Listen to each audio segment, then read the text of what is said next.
ਵਾਹਿਗੁਰੂ ਸਾਹਿਬ ਜੀ।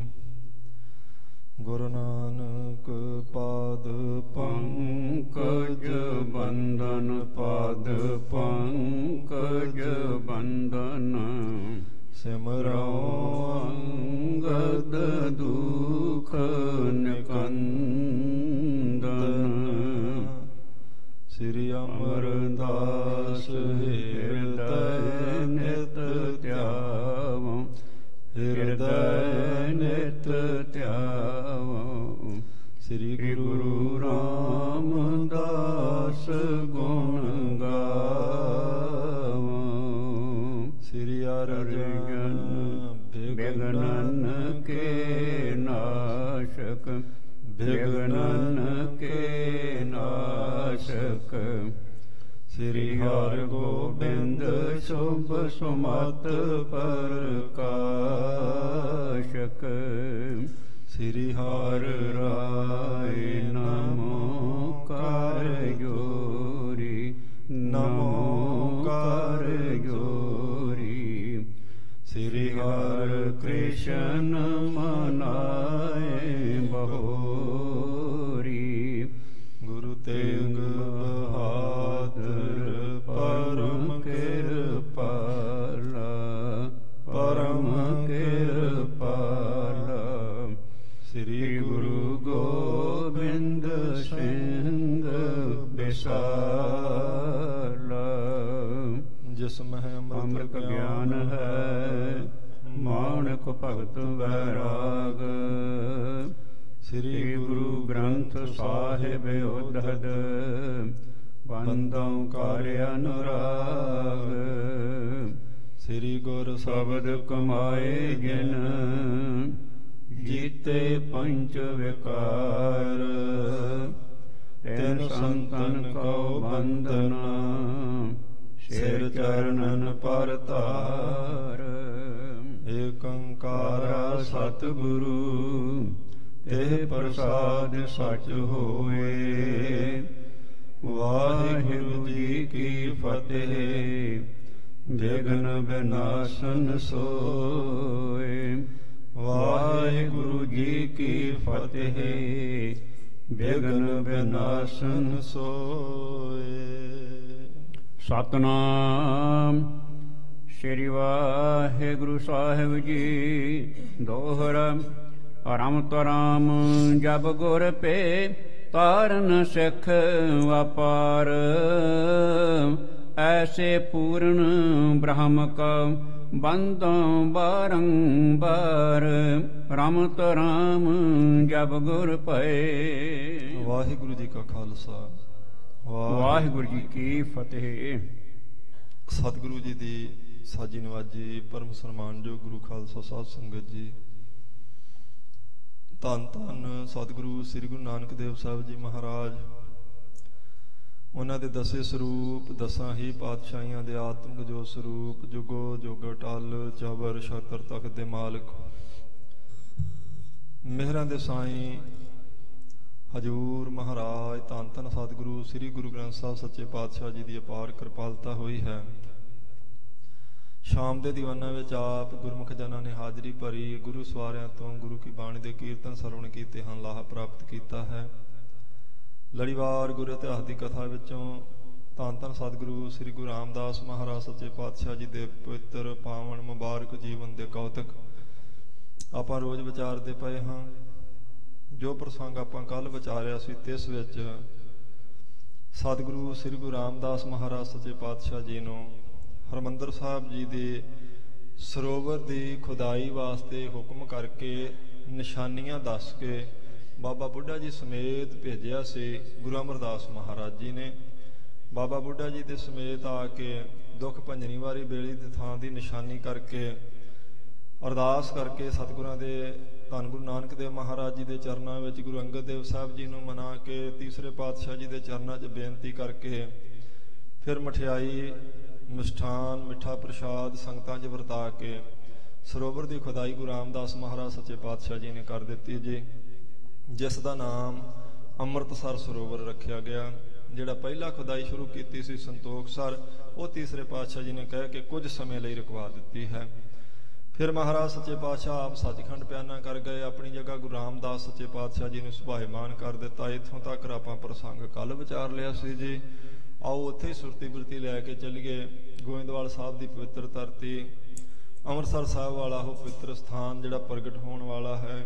ਧੰਨ ਗੁਰੂ ਰਾਮਦਾਸ ਮਹਾਰਾਜ ਸੱਚੇ ਪਾਤਸ਼ਾਹ ਸੋਢੀ ਸੁਲਤਾਨ, ਬੇਅੰਤ ਜੀਵਾਂ ਦਾ ਜਿਨ੍ਹਾਂ ਨੇ ਭਲਾ ਕੀਤਾ, ਉਹਨਾਂ ਦਾ ਪਵਿੱਤਰ ਜੀਵਨ ਗੁਰੂ ਸਾਹਿਬ ਜੀ ਤੋਂ ਅਸੀਸ ਲਈਏ। ਆਖੋ ਜੀ ਸਤਿਨਾਮ ਸ੍ਰੀ ਵਾਹਿਗੁਰੂ ਸਾਹਿਬ ਜੀ। ਦੋਹਰਾ ਰਮਤ ਰਾਮ ਜਪ ਗੁਰ ਭੈ, ਤਾਰਨ ਸਿੱਖ ਅਪਾਰ। ਉਹ ਰਮੇ ਹੋਏ ਅਕਾਲ ਪੁਰਖ ਵਾਹਿਗੁਰੂ ਨੇ ਜਦੋਂ ਗੁਰੂ ਰਾਮਦਾਸ ਸੱਚੇ ਪਾਤਸ਼ਾਹ ਜੀ ਦਾ ਸਰੂਪ ਧਾਰਨ ਕੀਤਾ, ਭਾਵ ਗੁਰੂ ਰਾਮਦਾਸ ਮਹਾਰਾਜ ਸੱਚੇ ਪਾਤਸ਼ਾਹ ਜੀ ਦੇ ਰੂਪ ਵਿੱਚ ਜਦੋਂ ਅਕਾਲ ਪੁਰਖ ਵਾਹਿਗੁਰੂ ਚੌਥੇ ਪਾਤਸ਼ਾਹ ਜੀ ਬਣ ਕੇ ਪ੍ਰਗਟ ਹੋਏ, ਤਾਂ ਐਸੇ ਪੂਰਨ ਬ੍ਰਹਮ ਕਾ ਬੰਦਾਂ ਬਾਰੰਬਾਰ।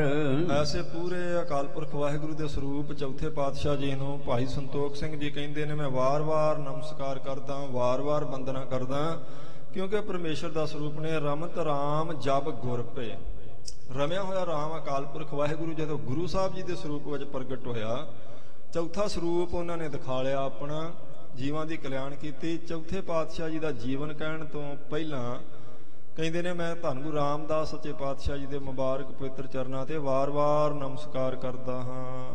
ਬੈਠ ਇਕਾਗਰ ਗੁਰੂ ਦਇਆਰ। ਇਕਾਗਰਤਾ ਨਾਲ ਗੁਰੂ ਰਾਮਦਾਸ ਸੱਚੇ ਪਾਤਸ਼ਾਹ ਜੀ ਬੈਠਦੇ ਹਨ, ਸੰਗਤਾਂ ਨੂੰ ਦਰਸ਼ਨ ਦਿੰਦੇ ਹਨ ਗੋਇੰਦਵਾਲ ਸਾਹਿਬ ਦੀ ਧਰਤੀ ਤੇ। ਮਨ ਮੈਂ ਐਸੇ ਕਰਤ ਵਿਚਾਰ।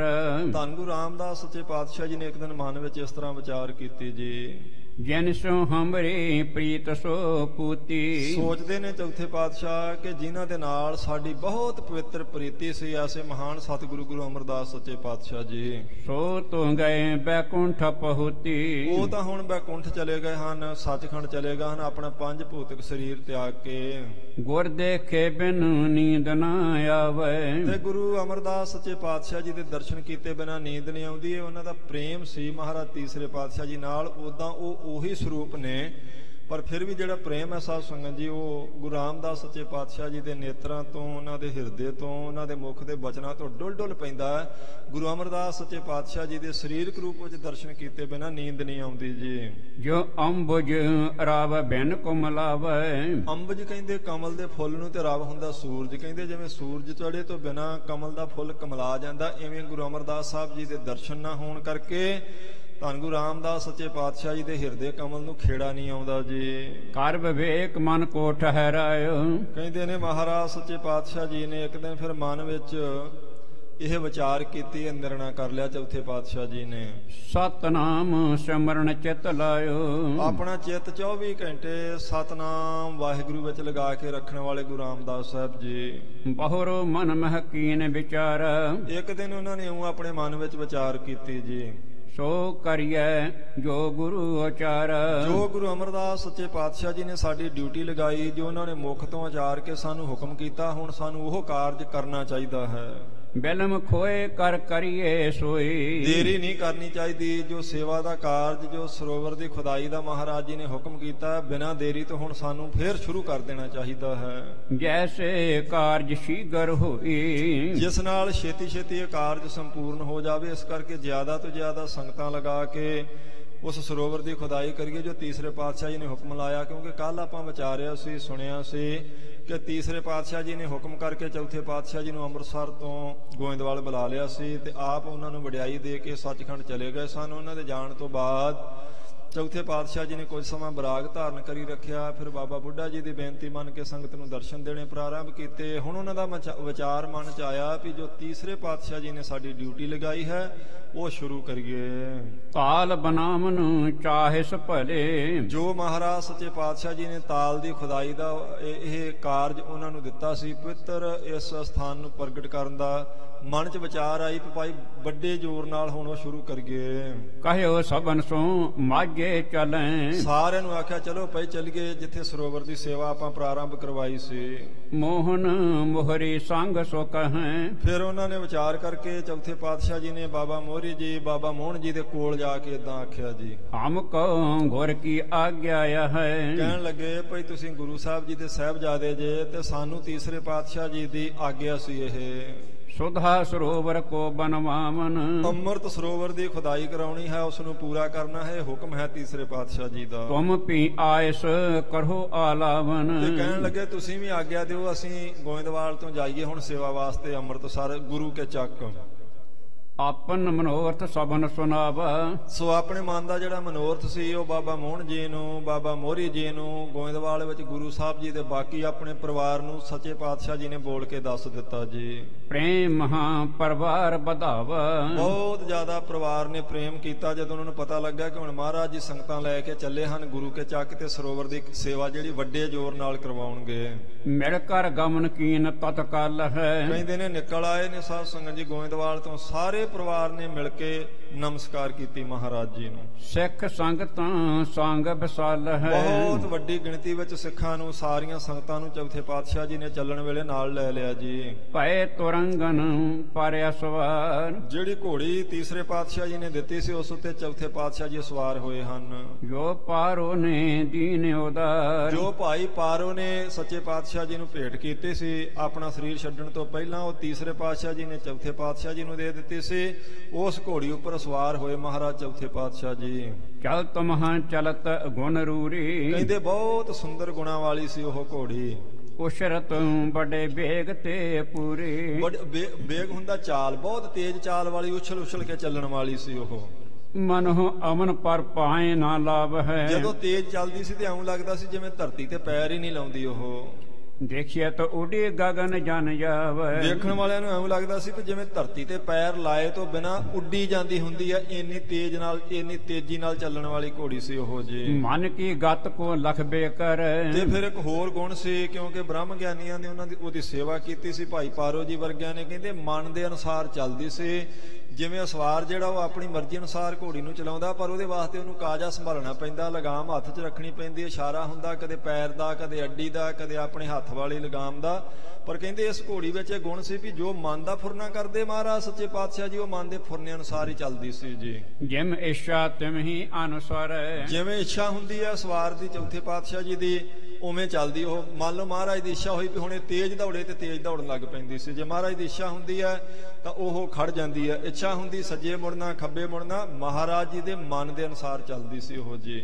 ਅਲਪ ਕਾਲ ਮੈਂ ਚੱਲ ਹੈ ਵਿਸਲ ਕਹਿੰਦੇ ਨੇ ਬਹੁਤ ਥੋੜੇ ਸਮੇਂ ਵਿੱਚ ਬਹੁਤਾ ਜ਼ਿਆਦਾ ਪੈਂਡਾ ਨਿਬੇੜਨ ਵਾਲੀ ਸੀ। ਅਵਲੋ ਕਹੇ ਬਿਸਮਹਿ ਨਰ ਜਲ ਤੇ ਬਹੁਤ ਲੋਕ ਖਲੋ ਖਲੋ ਕੇ ਉਸ ਘੋੜੀ ਨੂੰ ਖੜ ਖੜ ਕੇ ਦੇਖਦੇ ਸਨ ਜਦੋਂ ਜਾਂਦੀ ਸੀ ਉਹ। ਚੱਕ ਗੁਰੂ ਕੇ ਪਹੁੰਚੇ ਜਾਏ ਉਸ ਘੋੜੀ ਤੇ ਸਵਾਰ ਹੋ ਕੇ ਬਹੁਤ ਸਾਰੀਆਂ ਸੰਗਤਾਂ ਨਾਲ ਲੈ ਕੇ ਗੁਰੂ ਕੇ ਚੱਕ ਪਹੁੰਚ ਗਏ ਚੌਥੇ ਪਾਤਸ਼ਾਹ ਜੀ। ਸੰਗ ਸੰਗਤਾਂ ਹੈ ਸਮੁਦਾਏ ਬਹੁਤ ਵੱਡਾ ਸਮੁਦਾਇ ਸੰਗਤਾਂ ਦਾ ਬਹੁਤ ਵੱਡਾ ਇਕੱਠ ਉੱਥੇ ਪਹੁੰਚਿਆ ਜੀ।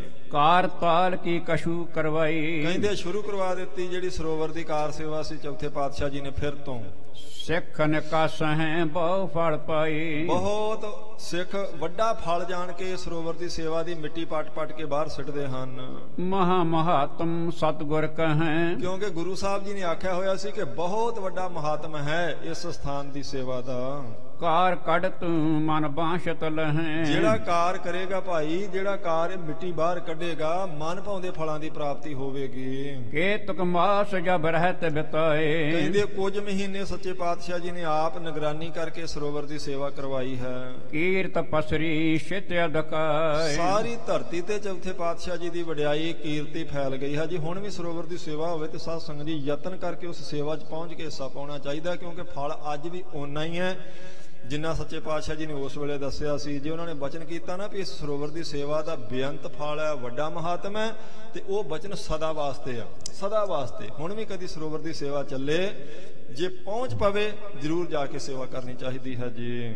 ਅਨਕ ਪ੍ਰਕਾਰ ਮਨੋਰਥ ਮਨ ਕੇ ਕਹਿੰਦੇ ਅਨਕ ਪ੍ਰਕਾਰ ਜਿਹੜੇ ਲੋਕਾਂ ਦੇ ਮਨਾਂ ਦੇ ਮਨੋਰਥ ਹਨ, ਸੰਗਤਾਂ ਦੀਆਂ ਮਨੋਕਾਮਨਾਵਾਂ ਹਨ, ਕਰਤ ਸੰਪੂਰਨ ਸਿੱਖਨ ਗਨ ਕੇ ਆਪਣੇ ਸਾਰੇ ਸਿੱਖਾਂ ਦੀਆਂ ਮਨੋਕਾਮਨਾਵਾਂ ਗੁਰੂ ਰਾਮਦਾਸ ਸੱਚੇ ਪਾਤਸ਼ਾਹ ਜੀ ਪੂਰੀਆਂ ਕਰਦੇ ਹਨ। ਯਹ ਕਹਿ ਸੋ ਜਸ ਕਰਹਿ ਨਰ ਨਾਰੀ ਜਿੱਥੇ ਕਿਥੇ ਮਨੁੱਖ ਇਸਤਰੀਆਂ ਸੱਚੇ ਪਾਤਸ਼ਾਹ ਜੀ ਦੀ ਵਡਿਆਈ ਕਰਦੇ ਹਨ ਸਾਰੇ। ਆਵਣ ਦਾਗਸ ਨਿਤ ਧਨ ਭਾਰੀ ਬਹੁਤ ਵੱਡੀ ਗਿਣਤੀ ਵਿੱਚ ਮਹਾਰਾਜ ਜੀ ਦੀ ਹਜ਼ੂਰੀ ਵਿੱਚ ਧਨ ਆਉਣ ਲੱਗ ਪਿਆ, ਮਾਇਆ ਆਉਣ ਲੱਗ ਪਈ, ਕਿਉਂਕਿ ਬਚਨ ਨੂੰ ਬਰਕਤ ਹੁੰਦੀ ਹੈ। ਤੇ ਬਚਨ ਕੀਤਾ ਸੀ ਤੀਸਰੇ ਪਾਤਸ਼ਾਹ ਜੀ ਨੇ ਕਿ ਮਾਇਆ ਤੁਹਾਡੇ ਚਰਨੀ ਲਾ ਦਿੱਤੀ ਅਸੀਂ। ਸੋਢੀ ਬੰਸ ਲਾਹੌਰ ਜੋ ਰਹੈ ਕਹਿੰਦੇ ਲਾਹੌਰ ਵਿੱਚ ਜਿਹੜੀ ਸੋਢੀਆਂ ਦੀ ਬੰਸ ਰਹਿੰਦੀ ਸੀ, ਚੌਥੇ ਪਾਤਸ਼ਾਹ ਜੀ ਦੇ ਬਰਾਦਰੀ ਵਿੱਚੋਂ ਜਿਹੜੇ ਸਕੇ ਸੋਧਰੇ ਸਨ, ਕੀਰਤ ਸੁਣਤ ਸਗਲ ਸੁਖ ਲਹੈ। ਜਦੋਂ ਉਹਨਾਂ ਨੂੰ ਮਹਾਰਾਜ ਜੀ ਦੀ ਵਡਿਆਈ ਸੁਣੀ, ਪਤਾ ਲੱਗਾ ਵੀ ਚੌਥੇ ਪਾਤਸ਼ਾਹ ਜੀ ਤਾਂ ਹੁਣ ਗੁਰਤਾ ਗੱਦੀ ਦੇ ਸੰਘਾਸਨ ਤੇ ਸੁਭਾਏਮਾਨ ਨੇ, ਤਰਲੋਕੀ ਦੇ ਮਾਲਕ ਨੇ। ਬਹੁਤ ਵੱਡੀ ਗਿਣਤੀ 'ਚ ਸੰਗਤਾਂ ਆਣ ਕੇ ਮਹਾਰਾਜ ਜੀ ਦੇ ਦਰਸ਼ਨ ਕਰਦੀਆਂ, ਮੱਥਾ ਟੇਕਦੀਆਂ, ਤੇ ਉਹਨਾਂ ਸੋਢੀਆਂ ਨੇ, ਲਾਹੌਰ ਵਾਲਿਆਂ ਨੇ ਵਿਚਾਰ ਕੀਤੀ ਜੀ। ਅਮਰਦਾਸ ਗੁਰ ਨੇ ਗੁਰਤਾ ਦਈ, ਉਹ ਸਾਰੇ ਇਕੱਠੇ ਹੋ ਕੇ ਵਿਚਾਰ ਕਰਦੇ ਕਿ ਗੁਰੂ ਅਮਰਦਾਸ ਸੱਚੇ ਪਾਤਸ਼ਾਹ ਜੀ ਨੇ ਗੁਰੂ ਰਾਮਦਾਸ ਮਹਾਰਾਜ ਸੱਚੇ ਪਾਤਸ਼ਾਹ ਜੀ ਨੂੰ ਗੁਰਤਾ ਦੇ ਦਿੱਤੀ ਹੈ। ਸੰਗਤ ਸੰਗ ਅਦਕ ਤਿਨ ਭਈ, ਇਹ ਵੀ ਵਿਚਾਰਾਂ ਕਰਦੇ ਵੀ ਸੁਣਨ ਵਿੱਚ ਆਇਆ ਬਹੁਤ ਵੱਡੀ ਗਿਣਤੀ ਵਿੱਚ ਸੰਗਤਾਂ ਮਹਾਰਾਜ ਜੀ ਦੇ ਹਜ਼ੂਰ ਰਹਿੰਦੀਆਂ ਹਨ। ਲੋਕ ਹਜ਼ਾरों ਬੰਦਾਂ ਖਰੇ, ਹਜ਼ਾਰਾਂ ਦੀ ਗਿਣਤੀ ਵਿੱਚ ਲੋਕ ਆਣ ਕੇ ਬੰਦਨਾ ਕਰਦੇ ਮਹਾਰਾਜ ਜੀ ਨੂੰ। ਦੈਬੋ ਜਨ ਮਨ ਬਾਂਛਤ ਕਰੇ, ਤੇ ਸੱਚੇ ਪਾਤਸ਼ਾਹ ਜੀ ਨੂੰ ਬੰਦਨਾ ਉਵੇਂ ਨਹੀਂ ਕਰਦੇ, ਕਹਿੰਦੇ ਦੈਬੋ ਜਾਨ ਮਨ ਬਾਂਛਿਤ ਕਰੇ। ਜੋ ਵੀ ਸਿੱਖ ਆਣ ਕੇ ਮਾਨੋ ਕਾਮਨਾ ਲੈ ਕੇ ਆਉਂਦੇ ਮਹਾਰਾਜ ਜੀ ਦੀ ਸੇਵਾ ਕਰਦੇ, ਦਰਸ਼ਨ ਕਰਦੇ, ਉਹਨਾਂ ਦੇ ਮਨ ਦੀ ਮੁਰਾਦ ਪੂਰੀ ਹੁੰਦੀ। ਗੁਰੂ ਸਾਹਿਬ ਜੀ ਦਿੰਦੇ ਨੇ ਉਹਨਾਂ ਨੂੰ ਸਾਰੀਆਂ ਦਾਤਾਂ। ਇਤਿਆਦਿਕ ਸੁਣ ਸੋਢੀ ਸਾਰੇ, ਇਤਿਆਦਿਕ ਜਿਹੜੇ ਲਾਹੌਰ ਦੇ ਸਾਰੇ ਸੋਢੀ ਸਨ, ਆਪੋ ਚ ਦੀ ਇੱਕ ਦੂਜੇ ਨੂੰ ਕਹਿ ਸੁਣ ਕੇ ਵਿਚਾਰਾਂ ਕਰਦੇ ਹਨ। ਦਰਸ਼ਨ ਕੋ ਆਏ ਹਿਤ ਧਾਰੇ, ਹੁਣ ਉਹਨਾਂ ਨੇ ਫੈਸਲਾ ਕੀਤਾ, ਚਲੋ ਭਾਈ ਆਪਾਂ ਸੋਢੀ ਵੀ ਚੱਲੀਏ। ਆਪਣਾ ਤੇ ਬੱਚਾ ਸੀ ਉਹ, ਵੱਡੇ ਸੋਢੀ ਨੇ ਜਿਹੜੇ ਉਹ ਇਦਾਂ ਕਹਿੰਦੇ ਵੀ ਚਲੋ ਜਾ ਕੇ ਆਪਾਂ ਵੀ ਮਹਾਰਾਜ ਜੀ ਦੇ ਦਰਸ਼ਨ ਕਰੀਏ। ਚੱਕ ਗੁਰੂ ਕੇ ਆਨ ਮਿਲੇ ਹੈ, ਕਹਿੰਦੇ ਸਾਰੇ ਲਾਹੌਰ ਦੇ ਸੋਢੀ ਇਕੱਠੇ ਹੋ ਕੇ ਗੁਰੂ ਕੇ ਚੱਕ ਆਏ, ਚੌਥੇ ਪਾਤਸ਼ਾਹ ਜੀ ਦੇ ਦਰਸ਼ਨ ਕੀਤੇ।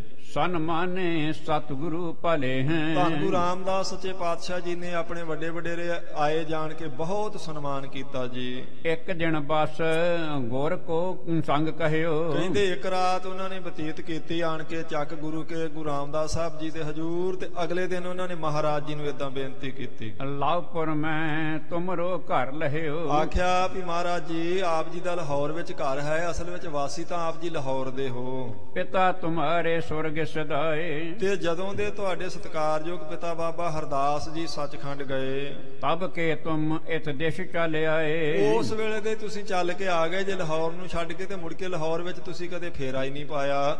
ਅਸਲ ਵਿੱਚ ਸਾਧ ਸੰਗਤ ਜੀ ਫੇਰਾ ਕੀ ਪਾਉਣਾ ਸੀ? ਮਹਾਰਾਜ ਜੀ ਦੀ ਉਦੋਂ ਬਚਪਨ ਦੀ ਉਮਰ ਸੀ ਤੇ ਕਿਸੇ ਨੇ ਸਿਰ ਤੇ ਹੱਥ ਹੀ ਨਹੀਂ ਸੀ ਰੱਖਿਆ ਚੌਥੇ ਪਾਤਸ਼ਾਹ ਜੀ ਦੇ। ਉਹਨਾਂ ਦੇ ਤੇ ਨਾਨੀ ਜੀ ਲੈ ਆਏ ਸੀ, ਪ੍ਰਸ਼ਾਦੇ ਦਾ ਵੀ ਸੰਸਾ ਸੀ, ਘੁੰਗਣੀਆਂ ਵੇਚਣੀਆਂ ਪਈਆਂ, ਉਦੋਂ ਤਾਂ ਕਿਸੇ ਨੇ ਨਹੀਂ ਰੋਕਿਆ। ਪਰ ਜਦੋਂ ਵਡਿਆਈ ਹੁੰਦੀ ਆ ਨਾ, ਮਹਾਰਾਜ ਨਾਵੇਂ ਪਾਤਸ਼ਾਹ ਜੀ ਕਹਿੰਦੇ ਵੀ ਜਦੋਂ ਸੁੱਖ ਹੁੰਦਾ ਗੁਰਮੁਖ, ਉਦੋਂ ਤਾਂ ਸਾਰੇ ਘੇਰਾ ਘੱਤ ਲੈਂਦੇ ਆ। ਬਿਪਤਾ ਪਰੀ ਤੋਂ ਪਤਾ ਲੱਗਦਾ ਪਈ ਤੋਂ ਵੀ ਕੌਣ ਉਦੋਂ ਨੇੜੇ ਆਉਂਦਾ। ਤੇ ਵਾਪਸ ਮਹਾਰਾਜ ਨੇ ਕੀ ਜਾਣਾ ਸੀ ਫਿਰ। ਪਰ ਹੁਣ ਕਿਉਂਕਿ ਸੱਚੇ ਪਾਤਸ਼ਾਹ ਜੀ ਦੀਨ ਦੁਨੀਆ ਦੇ ਮਾਲਕ ਨੇ, ਪਰ ਮਹਾਰਾਜ ਜੀ ਤਾਂ ਨਹੀਂ ਜਣਾਉਂਦੇ ਵੀ ਤੁਸੀਂ ਉਦੋਂ ਇਉਂ ਕੀਤਾ ਸੀ, ਹੁਣ ਸਾਰੇ ਆ ਗਏ ਜੇ। ਪਰ ਦੁਨੀਆ ਦਾ ਇੱਕ ਸੁਭਾਅ ਇਸੇ ਤਰ੍ਹਾਂ ਦਾ ਹੁੰਦਾ। ਸੁਖਮੈ ਆਣ ਬੈਠਤ ਚੌ ਘੇਰੇ, ਜਦੋਂ ਸੁੱਖ ਚੱਲਦਾ ਪਿਆ ਨਾ, ਉਦੋਂ ਸਾਰੇ ਨੇੜੇ ਨੇੜੇ ਹੋ ਕੇ ਸਾਧ ਸੰਗਤ ਜੀ ਬੈਠਦੇ ਆ। ਪਰ ਬਿਪਤਾ ਪਈ ਤੇ ਕੋਈ ਗੁਰਮੁਖ ਹੁੰਦਾ ਜਿਹੜਾ ਉਸ ਵੇਲੇ ਕੰਮ ਆਵੇ। ਉਹਨਾਂ ਨੇ ਆਖਿਆ ਜਦੋਂ ਤੋਂ ਤੁਹਾਡੇ ਪਿਤਾ ਜੀ ਚੜ੍ਹਾਈ ਕਰ ਗਏ, ਉਦੋਂ ਬਾਅਦ ਤੁਸੀਂ ਜਿਉਂ ਲਾਹੌਰ ਤੋਂ ਨਿਕਲੇ, ਤੁਸੀਂ ਕਦੇ ਮੁੜ ਕੇ ਫੇਰਾ ਨਹੀਂ ਪਾਇਆ ਲਾਹੌਰ ਵਿੱਚ। ਅਬ ਹੋਏ ਲਾਇਕ ਸਭ ਰੀਤ, ਤੇ ਮਹਾਰਾਜ ਹੁਣ ਤੇ ਤੁਸੀਂ ਸਮਰੱਥ ਹੋ ਗਏ ਜੇ, ਜੋਗ ਹੋ ਗਏ ਜੇ, ਸਾਰੀ ਦੁਨੀਆ ਦੇ ਮਾਲਕ ਬਣ ਗਏ ਹੋ। ਨਿਭੈ ਜਗਤ ਕਰ ਕੈ ਬੜ ਪ੍ਰੀਤ, ਸਾਰਾ ਜਗਤ ਆਪ ਜੀ ਨੂੰ ਨਿਉਂਦਾ ਹੈ, ਮੱਥੇ ਟੇਕਦਾ ਹੈ ਬੜੀ ਪ੍ਰੀਤੀ ਨਾਲ ਜੀ। ਉਚਿਤ ਅਬਹਿ ਗਮਨੋ ਤੇ ਸਥਾਨ, ਤੇ ਮਹਾਰਾਜ ਹੁਣ ਤੁਹਾਡਾ ਲਾਹੌਰ ਨੂੰ ਜਾਣਾ ਯੋਗ ਹੈ। ਇਹ ਉਚਿਤ ਗੱਲ ਹੈ ਕਿ ਆਪ ਜੀ ਹੁਣ ਲਾਹੌਰ ਵਿੱਚ ਚੱਲੋ। ਸਰਬ ਸੰਭਾਰੋ ਸਦਨ ਮਹਾਨ, ਤੇ ਆਪਣੇ ਘਰ ਦੀ ਸੰਭਾਲ ਕਰੋ ਚੱਲ ਕੇ ਲਾਹੌਰ ਵਿੱਚ ਸੱਚੇ ਪਾਤਸ਼ਾਹ ਜੀ। ਆਪਣੇ ਬੰਸ ਬਖਾਇਆ ਬਚਲੀਏ ਹੈ, ਆਪਣੀ ਬੰਸ ਵਿੱਚ ਜਾਓ। ਇੱਕ ਵਾਰੀ ਉੱਥੇ ਤੁਹਾਡੀ ਕੋਲ ਚੱਲਦੀ ਪਈ ਹੈ ਸੋਢੀਆਂ ਦੀ ਸਾਰੀ, ਉਸ ਦੀ ਵੀ ਕੋਈ ਸਾਰ ਸੰਭਾਲ ਕਰੋ ਜੀ। ਲਾਗੋ ਦੀਰਘ ਸਭ ਹਨ ਸੋ ਮਿਲੀਏ ਹੈ, ਆਖਿਆ ਛੋਟੇ ਵੱਡੇ ਸਾਰਿਆਂ ਨੂੰ ਇੱਕ ਵਾਰ ਜਾ ਕੇ ਪ੍ਰਸੰਨ ਕਰੋ ਤੁਸੀਂ। ਹਾਲਾਂਕਿ ਪ੍ਰਸੰਨ ਹੋਣ ਵਾਸਤੇ ਗੁਰੂ ਸਾਹਿਬ ਜੀ ਦੇ ਦਰ ਤੇ ਛੋਟਿਆਂ ਵੱਡਿਆਂ ਨੂੰ ਆਪ ਚੱਲ ਕੇ ਆਉਣਾ ਚਾਹੀਦਾ ਜੇ ਮਹਾਰਾਜ ਦੀ ਖੁਸ਼ੀ ਲੈਣੀ ਆ। ਪਰ ਕਿਉਂਕਿ ਉਹ ਉਹਨਾਂ ਨੂੰ ਸਮਝਦੇ ਵੀ ਚਲੋ ਇਹ ਸਾਡਾ ਹੀ ਬੱਚਾ ਹੈ, ਇਹ ਉਦੋਂ ਦਾ ਲਾਹੌਰ ਤੋਂ ਆਇਆ, ਇਸ ਕਰਕੇ ਬੇਨਤੀਆਂ ਕਰਦੇ ਪਏ ਮਹਾਰਾਜ ਚੱਲੋ ਸਾਰੇ ਛੋਟਿਆਂ ਵੱਡਿਆਂ ਨੂੰ ਮਿਲੋ ਜਾ ਕੇ ਲਾਹੌਰ। ਕੇਤਕ ਦਿਓ ਸਮਿਲ ਬਸੀਐ ਤਹਾਂ, ਹਾਂ ਸਾਡੀ ਬੇਨਤੀ ਮੰਨੋ, ਕੁਝ ਕੁ ਦਿਨ ਉੱਥੇ ਲਾਹੌਰ ਵਿੱਚ ਤੁਸੀਂ ਵਸੋ ਜਾ ਕੇ। ਪੁਨ ਅਬ ਹੋ ਇੱਛਾ ਹੋਏ ਜਹਾਂ ਫਿਰ ਤੁਹਾਡੀ ਜਿੱਥੇ ਇੱਛਾ ਹੋਵੇਗੀ ਆ ਜਾਇਓ ਵਾਪਸ ਇੱਥੇ। ਇਤਿਆਤਕ ਬਹੁ ਬਾਕ ਬਖਾਨੇ ਇਹ ਇਤਿਆਦਿਕ ਜਦੋਂ ਬਹੁਤੀਆਂ ਬੇਨਤੀਆਂ ਲਾਹੌਰ ਦੇ ਸੋਢੀਆਂ ਨੇ ਕੀਤੀਆਂ ਤਾਂ ਜੀ ਰਾਮਦਾਸ ਗੁਰ ਸੁਣ ਕਰ ਮਾਨੇ। ਧੰਨ ਗੁਰੂ ਰਾਮਦਾਸ ਸੱਚੇ ਪਾਤਸ਼ਾਹ ਉਹ ਬਖਸ਼ਿੰਦ ਸਰੂਪ ਨੇ, ਕਿਰਪਾ ਦੇ ਖਜ਼ਾਨੇ ਨੇ, ਮਿਹਰਾਂ ਦੇ ਸਾਈਂ ਹਨ। ਉਹਨਾਂ ਨੇ ਮੰਨ ਲਿਆ ਵੀ ਚਲੋ ਇਹ ਸਾਡੇ ਵੱਡੇ ਨੇ, ਫਿਰ ਵੀ ਬਰਾਦਰੀ ਵਿੱਚੋਂ ਵਾਰ-ਵਾਰ ਕਹਿੰਦੇ ਨੇ। ਮਹਾਰਾਜ ਜੀ ਨੇ ਆਖਿਆ ਚਲੋ ਠੀਕ ਆ ਚੱਲਦੇ ਹਾਂ ਭਾਈ। ਸਰਬ ਸੋਢੀਆਂ ਲੈ ਕਰ ਸੰਗ ਸਾਰੇ ਸੋਢੀ ਜਿਹੜੇ ਆਏ ਸਨ ਲਾਹੌਰ ਤੋਂ ਉਹਨਾਂ ਨੂੰ ਨਾਲ ਲੈ ਕੇ ਸੱਚੇ ਪਾਤਸ਼ਾਹ ਜੀ ਚੱਲ ਪਏ। ਸੰਗਤ ਬ੍ਰਿੰਦ ਲੱਗੇ ਹਰ ਰੰਗ ਤੇ ਬਹੁਤ ਸਾਰੀ ਸੰਗਤ ਨਾਲ ਹੀ ਲਾਹੌਰ ਨੂੰ ਤੁਰ ਪਈ, ਜਿਨ੍ਹਾਂ ਦੇ ਮਨ ਨੂੰ ਹਰੀ ਰੰਗ ਲੱਗਾ ਹੋਇਆ ਸੀ। ਪ੍ਰੇਮ ਵਾਲੀ ਸੰਗਤ ਨਾਲ ਹੀ ਚਲੀ ਗਈ ਜੀ। ਲਵ ਪਰ ਕਹੋ ਤਬ ਕੀਨ ਪਇਨ ਧੰਨ ਗੁਰੂ ਰਾਮਦਾਸ ਸੱਚੇ ਪਾਤਸ਼ਾਹ ਜੀ ਨੇ ਸਾਰੇ ਸੋਢੀਆਂ ਨਾਲ ਬਹੁਤ ਸਾਰੀਆਂ ਸੰਗਤਾਂ ਨਾਲ ਲਾਹੌਰ ਨੂੰ ਪਿਆਨਾ ਕਰ ਦਿੱਤਾ। ਨਿਸ ਬਸ ਇੱਕ ਪਹੁੰਚੇ ਤਿਸ ਥਾਨ ਇੱਕ ਰਾਤ ਰਸਤੇ ਵਿੱਚ ਬਤੀਤ ਕੀਤੇ ਤੇ ਲਾਹੌਰ ਪਹੁੰਚ ਗਏ ਮਹਾਰਾਜ ਜੀ। ਆਪਣੇ ਸਦਨ ਕਰਿਓ ਤਬ ਡੇਰਾ ਕਹਿੰਦੇ ਜਿੱਥੇ ਚੂਨਾ ਮੰਡੀ ਵਿੱਚ ਆਪਣਾ ਘਰ ਸੀ ਚੌਥੇ ਪਾਤਸ਼ਾਹ ਜੀ ਦਾ ਜੱਦੀ ਪੁਸ਼ਤੀ ਘਰ, ਉੱਥੇ ਜਾ ਕੇ ਡੇਰਾ ਕੀਤਾ ਜੀ। ਹੋਤ ਦੇਗ ਲਗ ਅਨ ਕਨੇਰਾ ਉੱਥੇ ਲੰਗਰ ਪੱਕਣ ਲੱਗ ਪਏ, ਲੰਗਰ ਚੱਲਣ ਲੱਗ ਪਿਆ, ਬਹੁਤ ਸੰਗਤਾਂ ਛਕਣ ਲੱਗ ਪਈਆਂ ਜੀ। ਅੰਮ੍ਰਿਤ ਸਮੇਂ ਜਾਗ ਕਰ ਸਾਰੇ ਉਹੀ ਮਰਿਆਦਾ ਮਹਾਰਾਜ ਜੀ ਨੇ ਉੱਥੇ ਵੀ ਕਾਇਮ ਰੱਖੀ। ਅੰਮ੍ਰਿਤ ਵੇਲੇ ਸਾਰੇ ਉੱਠਦੇ ਹਨ, ਇਸ਼ਨਾਨ ਕਰਦੇ ਹਨ। ਗਾਏ ਸੁਨੇ ਸਭ ਆਸਾ ਕੀ ਵਾਰੇ ਤੇ ਆਸਾ ਦੀ ਵਾਰ ਦਾ ਕੀਰਤਨ ਹੁੰਦਾ, ਰਬਾਬੀ ਸਿੰਘ ਗਾਉਂਦੇ ਨੇ, ਸਾਰੀ ਸੰਗਤ ਬੈਠ ਕੇ ਸੁਣਦੀ ਹੈ। ਹੇਰ ਹੇਰ ਨਰ ਸ਼ਬ ਮਗ ਗੀਤ ਕਹਿੰਦੇ ਨੇ ਜਦੋਂ ਉੱਥੋਂ ਦੇ ਇਲਾਕੇ ਦੇ ਹੋਰ ਲਾਹੌਰ ਦੇ ਨੇੜਲੇ ਪਿੰਡਾਂ ਨੇ ਸਾਰਾ ਕੁਝ ਦੇਖਿਆ ਸੁਣਿਆ ਤਾਂ ਬਹੁਤ ਵੱਡੀ ਗਿਣਤੀ 'ਚ ਸੰਗਤ ਉਹਨਾਂ ਪਿੰਡਾਂ ਦੀ ਆਉਣ ਲੱਗ ਪਈ ਜੀ। ਹੋਵਣ ਲੱਗੇ ਸਿੱਖ ਕਰ ਪ੍ਰੀਤ ਬਹੁਤ ਪ੍ਰੀਤ ਨਾਲ ਸਿੱਖ ਬਣ ਲੱਗ ਪਏ ਲੋਕ ਜੀ। ਗੁਰਮੁਖ ਪੰਥ ਪਰੇ ਹਰ ਖਾਏ ਕਹਿੰਦੇ ਗੁਰਮੁਖਾਂ ਦੇ ਰਸਤੇ ਤੇ ਚੱਲ ਕੇ ਸਾਰੇ ਪ੍ਰਸੰਨ ਹੁੰਦੇ ਹਨ। ਮਹਾਰਾਜ ਜੀ ਦਾ ਗੁਰਮੁਖ ਗਾਡੀ ਰਾਹ ਚਲਾਇਆ ਹੋਇਆ ਗੁਰੂ ਨਾਨਕ ਦੇਵ ਸਾਹਿਬ ਜੀ ਦਾ, ਉਸ ਰਸਤੇ ਨੂੰ ਬਹੁਤ ਲੋਕ ਅਖਤਿਆਰ ਕਰਦੇ ਹਨ। ਮਨ ਬਾਸ਼ਤ ਸਤਿਗੁਰ ਤੇ ਪਾਏ ਮਨ ਭਾਉਂਦੇ ਫਲ ਸਤਿਗੁਰੂ ਜੀ ਦਰ ਤੋਂ ਪ੍ਰਾਪਤ ਹੁੰਦੇ ਹਨ ਜੀ। ਲਾਹਪੁਰ ਮਹਿ ਸਿੱਖੀ ਬਹੁ ਹੋਈ ਬਹੁਤ ਜ਼ਿਆਦਾ ਸਿੱਖੀ ਦਾ ਬੋਲਬਾਲਾ ਹੋ ਗਿਆ ਲਾਹੌਰ ਤੇ ਉਸ ਸਾਰੇ ਇਲਾਕੇ ਵਿੱਚ। ਸਤਨਾਮ ਸਿਮਰਹਿ ਦੁਖ ਖੋਈ ਕਹਿੰਦੇ ਸਭ ਲੋਕ ਸਤਨਾਮ ਦਾ ਸਿਮਰਨ ਕਰਨ ਲੱਗ ਪਏ, ਜਿਸ ਦੇ ਸਿਮਰਨ ਕਰਕੇ ਸਾਰੇ ਦੁੱਖ ਲੱਥ ਜਾਂਦੇ ਹਨ।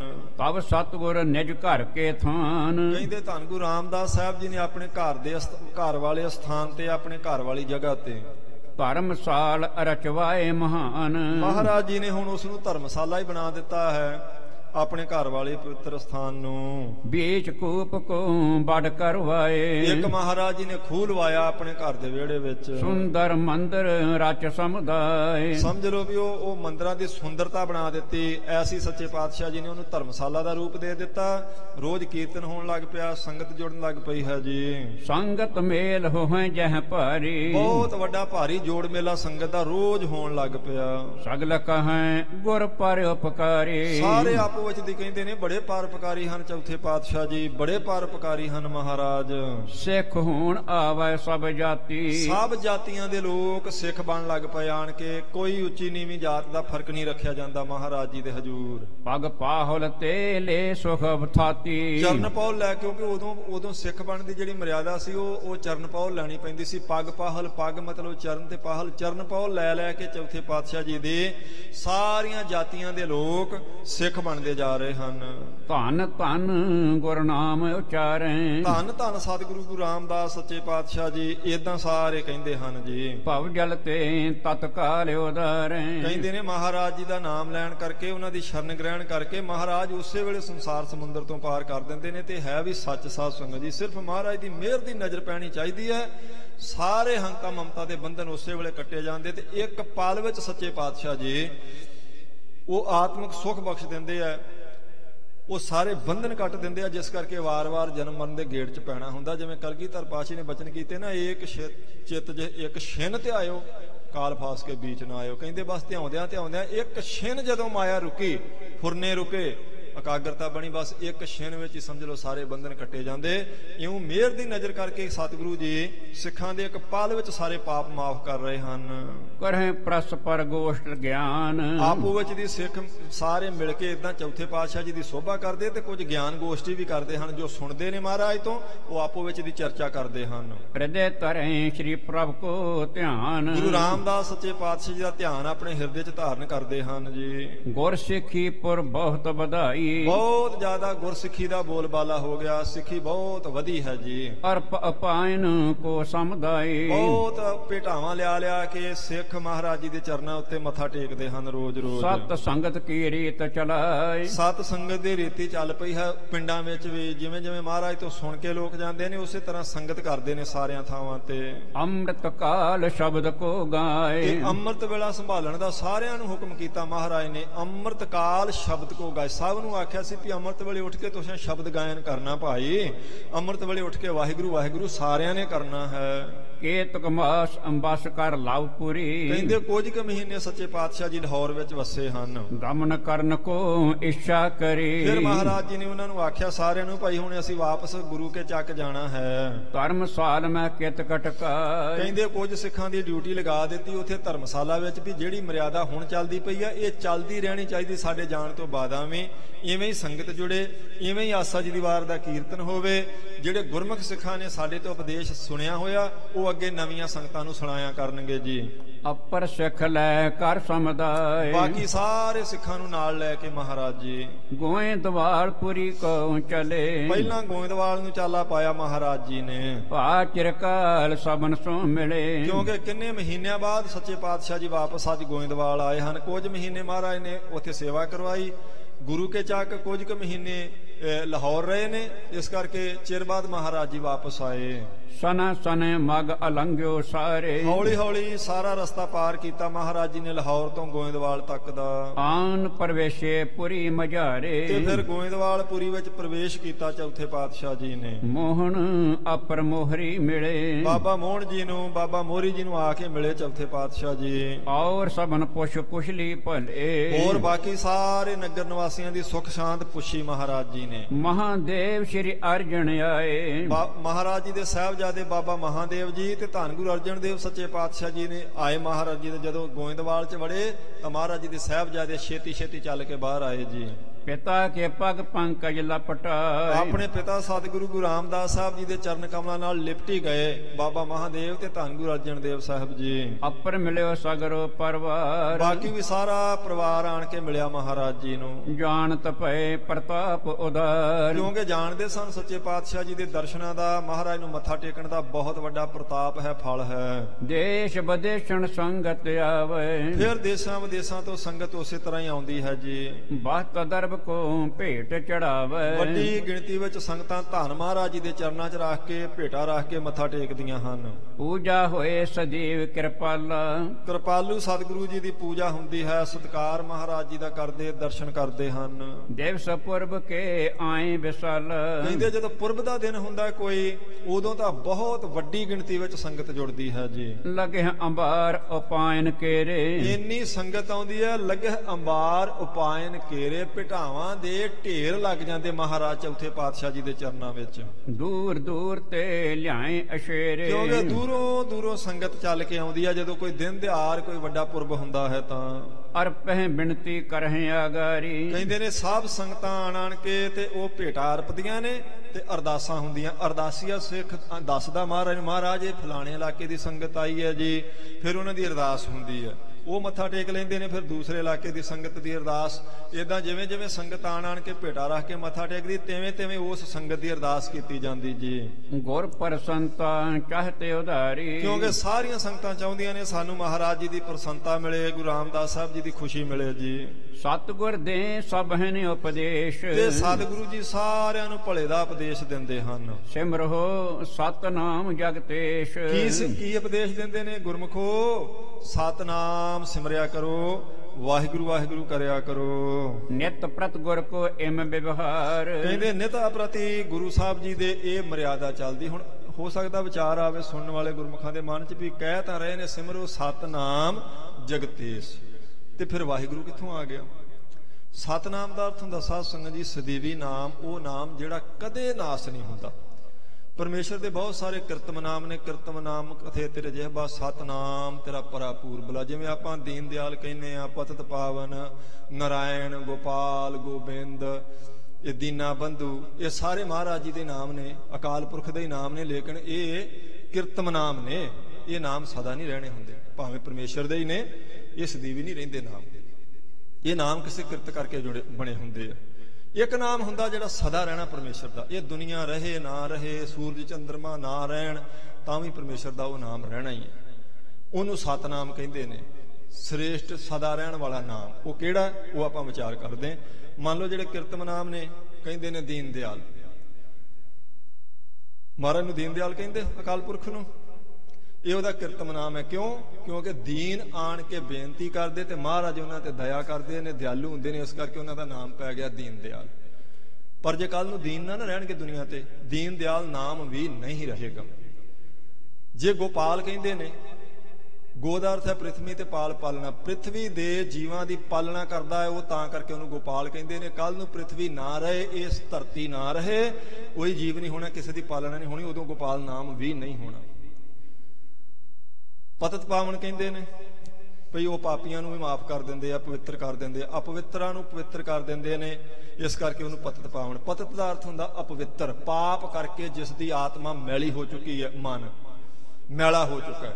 ਜਦੋਂ ਮਹਾਰਾਜ ਜੀ ਦੇ ਚਰਨ ਪਰਸਦਾ ਹੈ, ਕਿੱਡਾ ਪਾਪੀ ਹੋਵੇ, ਜਦੋਂ ਉਹਦੇ ਪਛਤਾਵੇ ਦੇ ਅਥਰੂ ਉਹਦੀਆਂ ਅੱਖਾਂ 'ਚ ਆਉਂਦੇ ਨੇ, ਉਹ ਹੰਝੂ ਉਹਦੇ ਸਾਰੇ ਪਾਪ ਧੋ ਦਿੰਦੇ। ਗੁਰੂ ਸਾਹਿਬ ਜੀ ਉਹਦੇ ਪਾਪ ਮਾਫ ਕਰਕੇ ਉਹਨੂੰ ਵੀ ਪਵਿੱਤਰ ਕਰ ਦਿੰਦੇ, ਇਸ ਕਰਕੇ ਉਹਨੂੰ ਕਹਿੰਦੇ ਪਤਿਤ ਪਾਵਨ। ਭਗਤ ਰਵਿਦਾਸ ਜੀ ਨੇ ਬਚਨ ਕੀਤੇ ਨੇ, ਜੋ ਪੈ ਹਮ ਨਾ ਪਾਪ ਕਰੰਤਾ ਅਹੇ ਅਨੰਤਾ, ਪਤਿਤ ਪਾਵਨ ਨਾਮ ਕੈਸੇ ਹੁੰਤਾ। ਭਗਤ ਰਵਿਦਾਸ ਜੀ ਦੇ ਇਹ ਬਚਨ ਨੇ ਗੁਰੂ ਗ੍ਰੰਥ ਸਾਹਿਬ ਜੀ ਦੀ ਬਾਣੀ। ਉਹ ਕਹਿੰਦੇ ਨੇ, ਹੇ ਅਕਾਲ ਪੁਰਖ ਵਾਹਿਗੁਰੂ, ਜੇ ਅਸੀਂ ਪਾਪ ਨਾ ਕਰੀਏ, ਪਾਪ ਕਰਕੇ ਤੇਰੇ ਤੋਂ ਮਾਫੀ ਨਾ ਮੰਗੀਏ, ਤੂੰ ਸਾਨੂੰ ਮਾਫ ਨਾ ਕਰਦਾ ਹੋਵੇਂ, ਮਾਫ ਨਾ ਕਰ ਸਕਦਾ ਹੋਵੇਂ, ਤੈਨੂੰ ਪਤਿਤ ਪਾਵਨ ਕਿਹਨੇ ਕਹਿਣਾ? ਤੈਨੂੰ ਪਤਿਤ ਪਾਵਨ ਤਾਂ ਕਹਿੰਦੇ ਆ ਕਿਉਂਕਿ ਅਸੀਂ ਪਾਪ ਕਰਦੇ ਆ, ਫਿਰ ਸਾਡਾ ਪਛਤਾਵਾ ਮਨ ਕਰਦਾ, ਫਿਰ ਤੇਰੇ ਦਰ ਤੇ ਆਣ ਕੇ ਮਾਫੀ ਮੰਗਦੇ, ਤੂੰ ਸਾਨੂੰ ਫਿਰ ਮਾਫ ਕਰਕੇ ਪਵਿੱਤਰ ਕਰ ਦੇਣਾ, ਤੈਨੂੰ ਤਾਂ ਪਤਿਤ ਪਾਵਨ ਕਹਿੰਦੇ ਆ। ਜੋ ਪੈ ਹਮ ਨਾ ਪਾਪ ਕਰੰਤਾ ਅਹੇ ਅਨੰਤਾ, ਪਤਿਤ ਪਾਵਨ ਨਾਮ ਕੈਸੇ ਹੁੰਤਾ। ਇਹ ਤੇਰਾ ਪਤਿਤ ਪਾਵਨ ਨਾਮ ਤਾਂ ਹੈ ਜੇ ਕੋਈ ਪਾਪੀ ਨਾ ਹੋਵੇ, ਪਾਪ ਨਾ ਕਰੇ, ਕਿਵੇਂ ਤੈਨੂੰ ਕਹਿਣਾ ਸੀ ਕਿਸੇ ਨੇ? ਇਹਦਾ ਅਰਥ ਹੈ ਜੇ ਦੁਨੀਆ ਤੋਂ ਪਾਪੀ ਖਤਮ ਹੋ ਜਾਣਗੇ, ਪਾਪ ਨਹੀਂ ਹੋਵੇਗਾ, ਪਤਿਤ ਪਾਵਨ ਵੀ ਨਹੀਂ ਹੋਵੇਗਾ। ਪਰ ਇੱਕ ਨਾਮ ਹੈ ਜਿਹੜਾ ਸਦਾ ਰਹਿਣਾ ਹੁੰਦਾ, ਉਹ ਹੈ ਵਾਹਿਗੁਰੂ, ਜਿਹੜਾ ਮਹਾਰਾਜ ਜੀ ਨੇ ਆਪਾਂ ਨੂੰ ਦਿੱਤਾ। ਕਿਉਂਕਿ ਹਰ ਇੱਕ ਯੁੱਗ ਅਨੁਸਾਰ ਉਹਦਾ ਨਾਮ ਪ੍ਰਮਾਤਮਾ ਦਾ, ਉਹ ਯੁੱਗ ਦੇ ਜਿਹੜੇ ਸਤਿਕਾਰਯੋਗ ਗੁਰਮੁਖ ਪਿਆਰੇ ਹੁੰਦੇ ਉਹ ਦਿੰਦੇ ਨੇ ਜਪਣ ਲਈ। ਸਤਨਾਮ ਦਾ ਅਰਥ ਹੈ ਸਦਾ ਰਹਿਣ ਵਾਲਾ। ਦਿੱਤਾ ਕੀ ਆਪਾਂ ਨੂੰ ਜਪਣ ਨੂੰ? ਵਾਹਿਗੁਰੂ। ਗੁਰੂ ਸਾਹਿਬ ਜੀ ਨੇ ਵਾਹਿਗੁਰੂ ਵਾਹਿਗੁਰੂ ਜਪਣ ਲਈ ਆਪਾਂ ਨੂੰ ਹੁਕਮ ਕੀਤਾ। ਇਹ ਵਾਹਿਗੁਰੂ ਨਾਮ ਸਦੀਵੀ ਨਾਮ ਹੈ, ਸਦਾ ਰਹਿਣ ਵਾਲਾ। ਇਸ ਲਈ ਮਹਾਰਾਜ ਸਿੱਖਾਂ ਦੇ ਭਲੇ ਦਾ ਉਪਦੇਸ਼ ਦਿੰਦੇ ਪਏ ਨੇ ਚੌਥੇ ਪਾਤਸ਼ਾਹ, ਭਈ ਗੁਰਮੁਖੋ ਸਤਨਾਮ ਜਪਿਆ ਕਰੋ। ਨਿਤ ਪ੍ਰਤ ਗੁਰ ਕੋ ਇਮ ਵਿਵਹਾਰ, ਨਿਤਾ ਪ੍ਰਤੀ ਸੱਚੇ ਪਾਤਸ਼ਾਹ ਜੀ ਦੇ ਦਰ ਤੇ ਮਰਿਆਦਾ ਚੱਲਦੀ ਹੈ। ਅੰਮ੍ਰਿਤ ਵੇਲੇ ਆਸਾ ਜੀ ਦੀ ਵਾਰ ਹੁੰਦੀ ਹੈ, ਸੱਚੇ ਪਾਤਸ਼ਾਹ ਜੀ ਦੇ ਦਰ ਤੇ ਸੰਗਤਾਂ ਆਉਂਦੀਆਂ ਨੇ, ਸਭ ਦੀਆਂ ਅਰਦਾਸਾਂ ਹੁੰਦੀਆਂ, ਤੇ ਫਿਰ ਸਾਰਿਆਂ ਨੂੰ ਬਿਠਾਲ ਕੇ ਸੰਗਤ ਵਿੱਚ ਉਪਦੇਸ਼ ਦਿੰਦੇ ਮਹਾਰਾਜ ਜੀ। ਜਾਮ ਜਾਮਨੀ ਨਿੰਦਰਾ ਟਾਰ, ਕਹਿੰਦੇ ਨੇ ਇੱਕ ਪਹਿਰ ਰਾਤ ਰਹਿੰਦੀ ਤੋਂ ਨਿੰਦਰਾ ਛੱਡ ਦਿੰਦੇ ਸਾਰੇ। ਜਾਮ ਹੁੰਦਾ ਪਹਿਰ, ਜਾਮ ਨਹੀਂ ਹੁੰਦੀ ਰਾਤ। ਜਦੋਂ ਇੱਕ ਪਹਿਰ ਰਾਤ ਰਹਿ ਜਾਂਦੀ ਨਾ, 4 ਪਹਿਰ ਦੀ ਰਾਤ ਹੁੰਦੀ ਹੈ, 4 ਪਹਿਰ ਦਾ ਦਿਨ, 6 ਤੋਂ 9, 9 ਤੋਂ 12, 12 ਤੋਂ 3 ਤੇ 3 ਤੋਂ 6, ਇਹ ਆਏ ਇੱਕ ਪਹਿਰ। ਜਦੋਂ ਸਮਝ ਲਓ ਭਈ 3 ਵੱਜ ਜਾਂਦੇ ਸਵੇਰ ਦੇ ਅੰਮ੍ਰਿਤ ਵੇਲੇ, ਇੱਕ ਪਹਿਰ ਰਾਤ ਬਾਕੀ ਰਹਿ ਜਾਂਦੀ। ਗੁਰੂ ਸਾਹਿਬ ਜੀ ਵੀ ਉਸ ਵੇਲੇ ਸਾਵਧਾਨ ਹੁੰਦੇ ਸਰੀਰ ਕਰਕੇ, ਤੇ ਸਾਰੀਆਂ ਸੰਗਤਾਂ ਵੀ ਸਾਵਧਾਨ ਹੁੰਦੀਆਂ। ਫਿਰ ਕੋਈ ਸੁੱਤਾ ਨਹੀਂ ਰਹਿੰਦਾ, ਸਾਰੇ ਨੀਂਦ ਛੱਡ ਦਿੰਦੇ ਹਨ। ਕਰ ਨਿਤ ਕਿਰਿਆ ਸੋਚ ਕੋ ਧਰੈ, ਤੇ ਸਾਰੇ ਉੱਠ ਕੇ ਫਿਰ ਇਸ਼ਨਾਨ ਕਰਦੇ ਹਨ ਜੀ। ਸੀਤਲ ਜਲ ਮਹਿ ਮੱਜਨ ਕਰੈ, ਕਹਿੰਦੇ ਸੀਤਲ ਜਲ ਵਿੱਚ ਇਸ਼ਨਾਨ ਕਰਦੇ ਨੇ ਸਾਰੇ, ਬਿਨਾਂ ਕਿਸੇ ਖਾਸ ਕਾਰਨ ਤੋਂ ਪਾਣੀ ਗਰਮ ਨਹੀਂ ਸੀ ਕੀਤਾ ਜਾਂਦਾ। ਇਸ ਲਈ ਕਿਉਂਕਿ ਜਿਹੜਾ ਨਿਰਮਲ ਉਹਨੂੰ ਆਪਾਂ ਕਹਿੰਦੇ ਨਾਰਮਲ ਜਲ ਆ ਜਿਹੜਾ, ਉਹਦੇ ਵਿੱਚ ਸਾਰੇ ਇਸ਼ਨਾਨ ਕਰਦੇ। ਕੋਈ ਖਾਸ ਗੱਲ ਹੋਵੇ ਤਾਂ ਫਿਰ ਪਾਣੀ ਗਰਮ ਕਰ ਲਿਆ ਜਾਂਦਾ ਸੀ। ਹੁਣ ਸਮਾਧ ਕੋ ਲੇਤ ਲਗਾਏ, ਧੰਨ ਗੁਰੂ ਰਾਮਦਾਸ ਸੱਚੇ ਪਾਤਸ਼ਾਹ ਇਸ਼ਨਾਨ ਕਰਕੇ ਤੇ ਫਿਰ ਸਮਾਧੀ ਲਗਾ ਲੈਂਦੇ ਹਨ। ਰੱਖ ਹੈ ਅੰਤਰ ਬ੍ਰਿਤ ਟਿਕਾਏ, ਆਪਣੀ ਬਿਰਤੀ ਨੂੰ ਆਪਣੇ ਧਿਆਨ 'ਚ ਟਿਕਾ ਲੈਂਦੇ, ਕਿਉਂਕਿ ਉਹ ਖੁਦ ਪ੍ਰਮਾਤਮਾ ਸਰੂਪ ਨੇ, ਇਸ ਕਰਕੇ ਉਹਨਾਂ ਨੂੰ ਹੋਰ ਕਿਸੇ ਦਾ ਧਿਆਨ ਨਹੀਂ ਟਿਕਾਉਣਾ ਪੈਂਦਾ। ਮਹਾਰਾਜ ਇਸ਼ਨਾਨ ਕਰਕੇ ਚੌਂਕੜਾ ਮਾਰ ਕੇ ਬੈਠ ਜਾਂਦੇ ਨੇ ਤੇ ਆਪਣੇ ਹੀ ਸਰੂਪ ਵਿੱਚ ਧਿਆਨ ਲਗਾ ਲੈਂਦੇ ਹਨ। ਨਿਰਵਿਕਲਪ ਨਿਜ ਪਦ ਸੁਖ ਲੀਨ, ਕਹਿੰਦੇ ਨਿਰਵਿਕਲਪ ਜਿਹੜੀ ਪਦਵੀ ਹੈ ਨਾ, ਚੌਂਕੜਾ ਮਾਰਦੇ ਨੇ, ਬਸ ਉਹ ਨਿਰਵਿਕਲਪ ਸਮਾਧੀ 'ਚ ਹੁੰਦੇ। ਨਿਰਵਿਕਲਪ ਕਹਿੰਦੇ ਜਿਸ ਵਿੱਚ ਕੋਈ ਫੁਰਨਾ ਨਾ ਫੁਰੇ। ਮੰਨ ਲਓ ਬੈਠਦੇ ਤੇ ਆਪਾਂ ਵੀ ਆ, ਇਸ਼ਨਾਨ ਕਰਕੇ ਬਹੁਤ ਗੁਰੂ ਕੇ ਸਿੱਖ ਸਵੇਰੇ ਬੈਠਦੇ ਨੇ, ਪਰ ਸਾਡੇ ਮਨ 'ਚ ਫੁਰਨੇ ਹੀ ਫੁਰੀ ਜਾਂਦੇ। ਕੋਈ ਵਿਚਾਰ ਆ ਗਿਆ, ਕਦੇ ਕੋਈ ਵਿਚਾਰ ਆ ਗਿਆ, ਕਦੇ ਕੋਈ ਆ ਗਿਆ, ਹਟਦੇ ਹੀ ਨਹੀਂ ਹੈਗੇ। ਪਰ ਗੁਰੂ ਸਾਹਿਬ ਜੀ ਦੇ ਅੰਦਰ ਕੋਈ ਵੀ ਸਾਧ ਸੰਗਤ ਜੀ ਵਿਕਲਪ ਨਹੀਂ ਫੁਰਦਾ। ਉਹਨੂੰ ਕਹਿੰਦੇ ਨਿਰਵਿਕਲਪ ਸਮਾਧੀ, ਬਿਲਕੁਲ ਟਿਕਿਆ ਹੋਇਆ ਮਨ, ਜਿੱਥੇ ਕੋਈ ਵੀ ਫੁਰਨਾ ਨਹੀਂ ਫੁਰਦਾ। ਉਹ ਜਿਹੜਾ ਉਹ ਜਾਂ ਤਾਂ ਅਵਸਥਾ ਗੁਰੂ ਸਾਹਿਬ ਜੀ ਦੀ ਹੁੰਦੀ ਜਾਂ ਬ੍ਰਹਮ ਗਿਆਨੀਆਂ ਦੀ। ਆਮ ਅਭਿਆਸੀਆਂ ਦਾ ਮਨ ਟਿਕ ਜਾਂਦਾ ਪਰ ਬਾਅਦ ਵਿੱਚ ਫਿਰ ਖਿੰਡ ਜਾਂਦਾ, ਫਿਰ ਟਿਕ ਗਿਆ, ਫਿਰ ਕਦੇ ਇਦਾਂ ਹੋ ਗਿਆ। ਪਰ ਗੁਰੂ ਸਾਹਿਬ ਜੀ ਕਹਿੰਦੇ ਆਪਣੇ ਨਿਜ ਸਰੂਪ 'ਚ ਟਿਕਦੇ ਨੇ ਤੇ ਨਿਰਵਿਕਲਪ ਹੁੰਦੇ ਬਿਲਕੁਲ ਜੀ। ਆਸਨ ਥਿਰਹਿ ਅਡੋਲ ਪ੍ਰਵੀਨ, ਅਡੋਲ ਆਪਣੇ ਆਸਣ ਤੇ ਚੌਂਕੜਾ ਮਾਰ ਕੇ ਚੌਥੇ ਪਾਤਸ਼ਾਹ ਜੀ ਬੈਠਦੇ ਹਨ। ਪ੍ਰਾਤ ਹੋਤ ਲੋਚਨ ਅਰਬਿੰਦ, ਤੇ ਜਦੋਂ ਦਿਨ ਚੜ੍ਹਨ ਵਾਲਾ ਹੁੰਦਾ ਉਸ ਵੇਲੇ ਮਹਾਰਾਜ ਆਪਣੇ ਨੇਤਰ ਖੋਲਦੇ ਹਨ ਜੀ। ਬਿਕਸਤ ਭਰੇ ਸੋ ਪ੍ਰੇਮ ਬਿਲੰਦ, ਕਹਿੰਦੇ ਪ੍ਰੇਮ ਨਾਲ ਭਰੇ ਹੁੰਦੇ ਨੇਤਰ ਉਸ ਵੇਲੇ ਚੌਥੇ ਪਾਤਸ਼ਾਹ ਜੀ ਦੇ।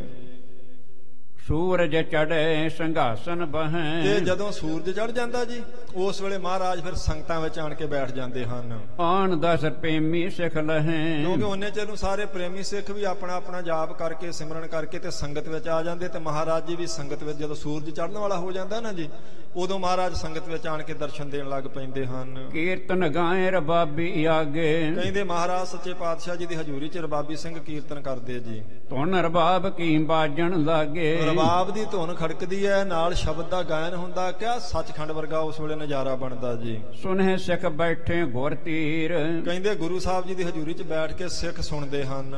ਪੁਨ ਉਪਦੇਸ਼ੈ ਗੁਣੀ ਗਹੀਰ, ਤੇ ਫਿਰ ਮਹਾਰਾਜ ਕਥਾ ਕਰਦੇ ਨੇ। ਪੁਨ ਉਪਦੇਸ਼ ਦਾ ਅਰਥ ਫਿਰ ਕੀਰਤਨ ਦੀ ਸਮਾਪਤੀ ਹੋ ਜਾਂਦੀ ਤੇ ਗੁਰੂ ਸਾਹਿਬ ਜੀ ਆਪ ਸ਼ਬਦ ਦਾ ਉਪਦੇਸ਼ ਦਿੰਦੇ ਕਥਾ ਦੇ ਰੂਪ ਵਿੱਚ। ਪੁਨਹਿ ਦੇਗ ਜਬ ਹੋ ਵਹਿ ਤਿਆਰੀ, ਉਹਨੇ ਚਿਰ ਨੂੰ ਫਿਰ ਲੰਗਰ ਤਿਆਰ ਹੋ ਜਾਂਦਾ ਜੀ।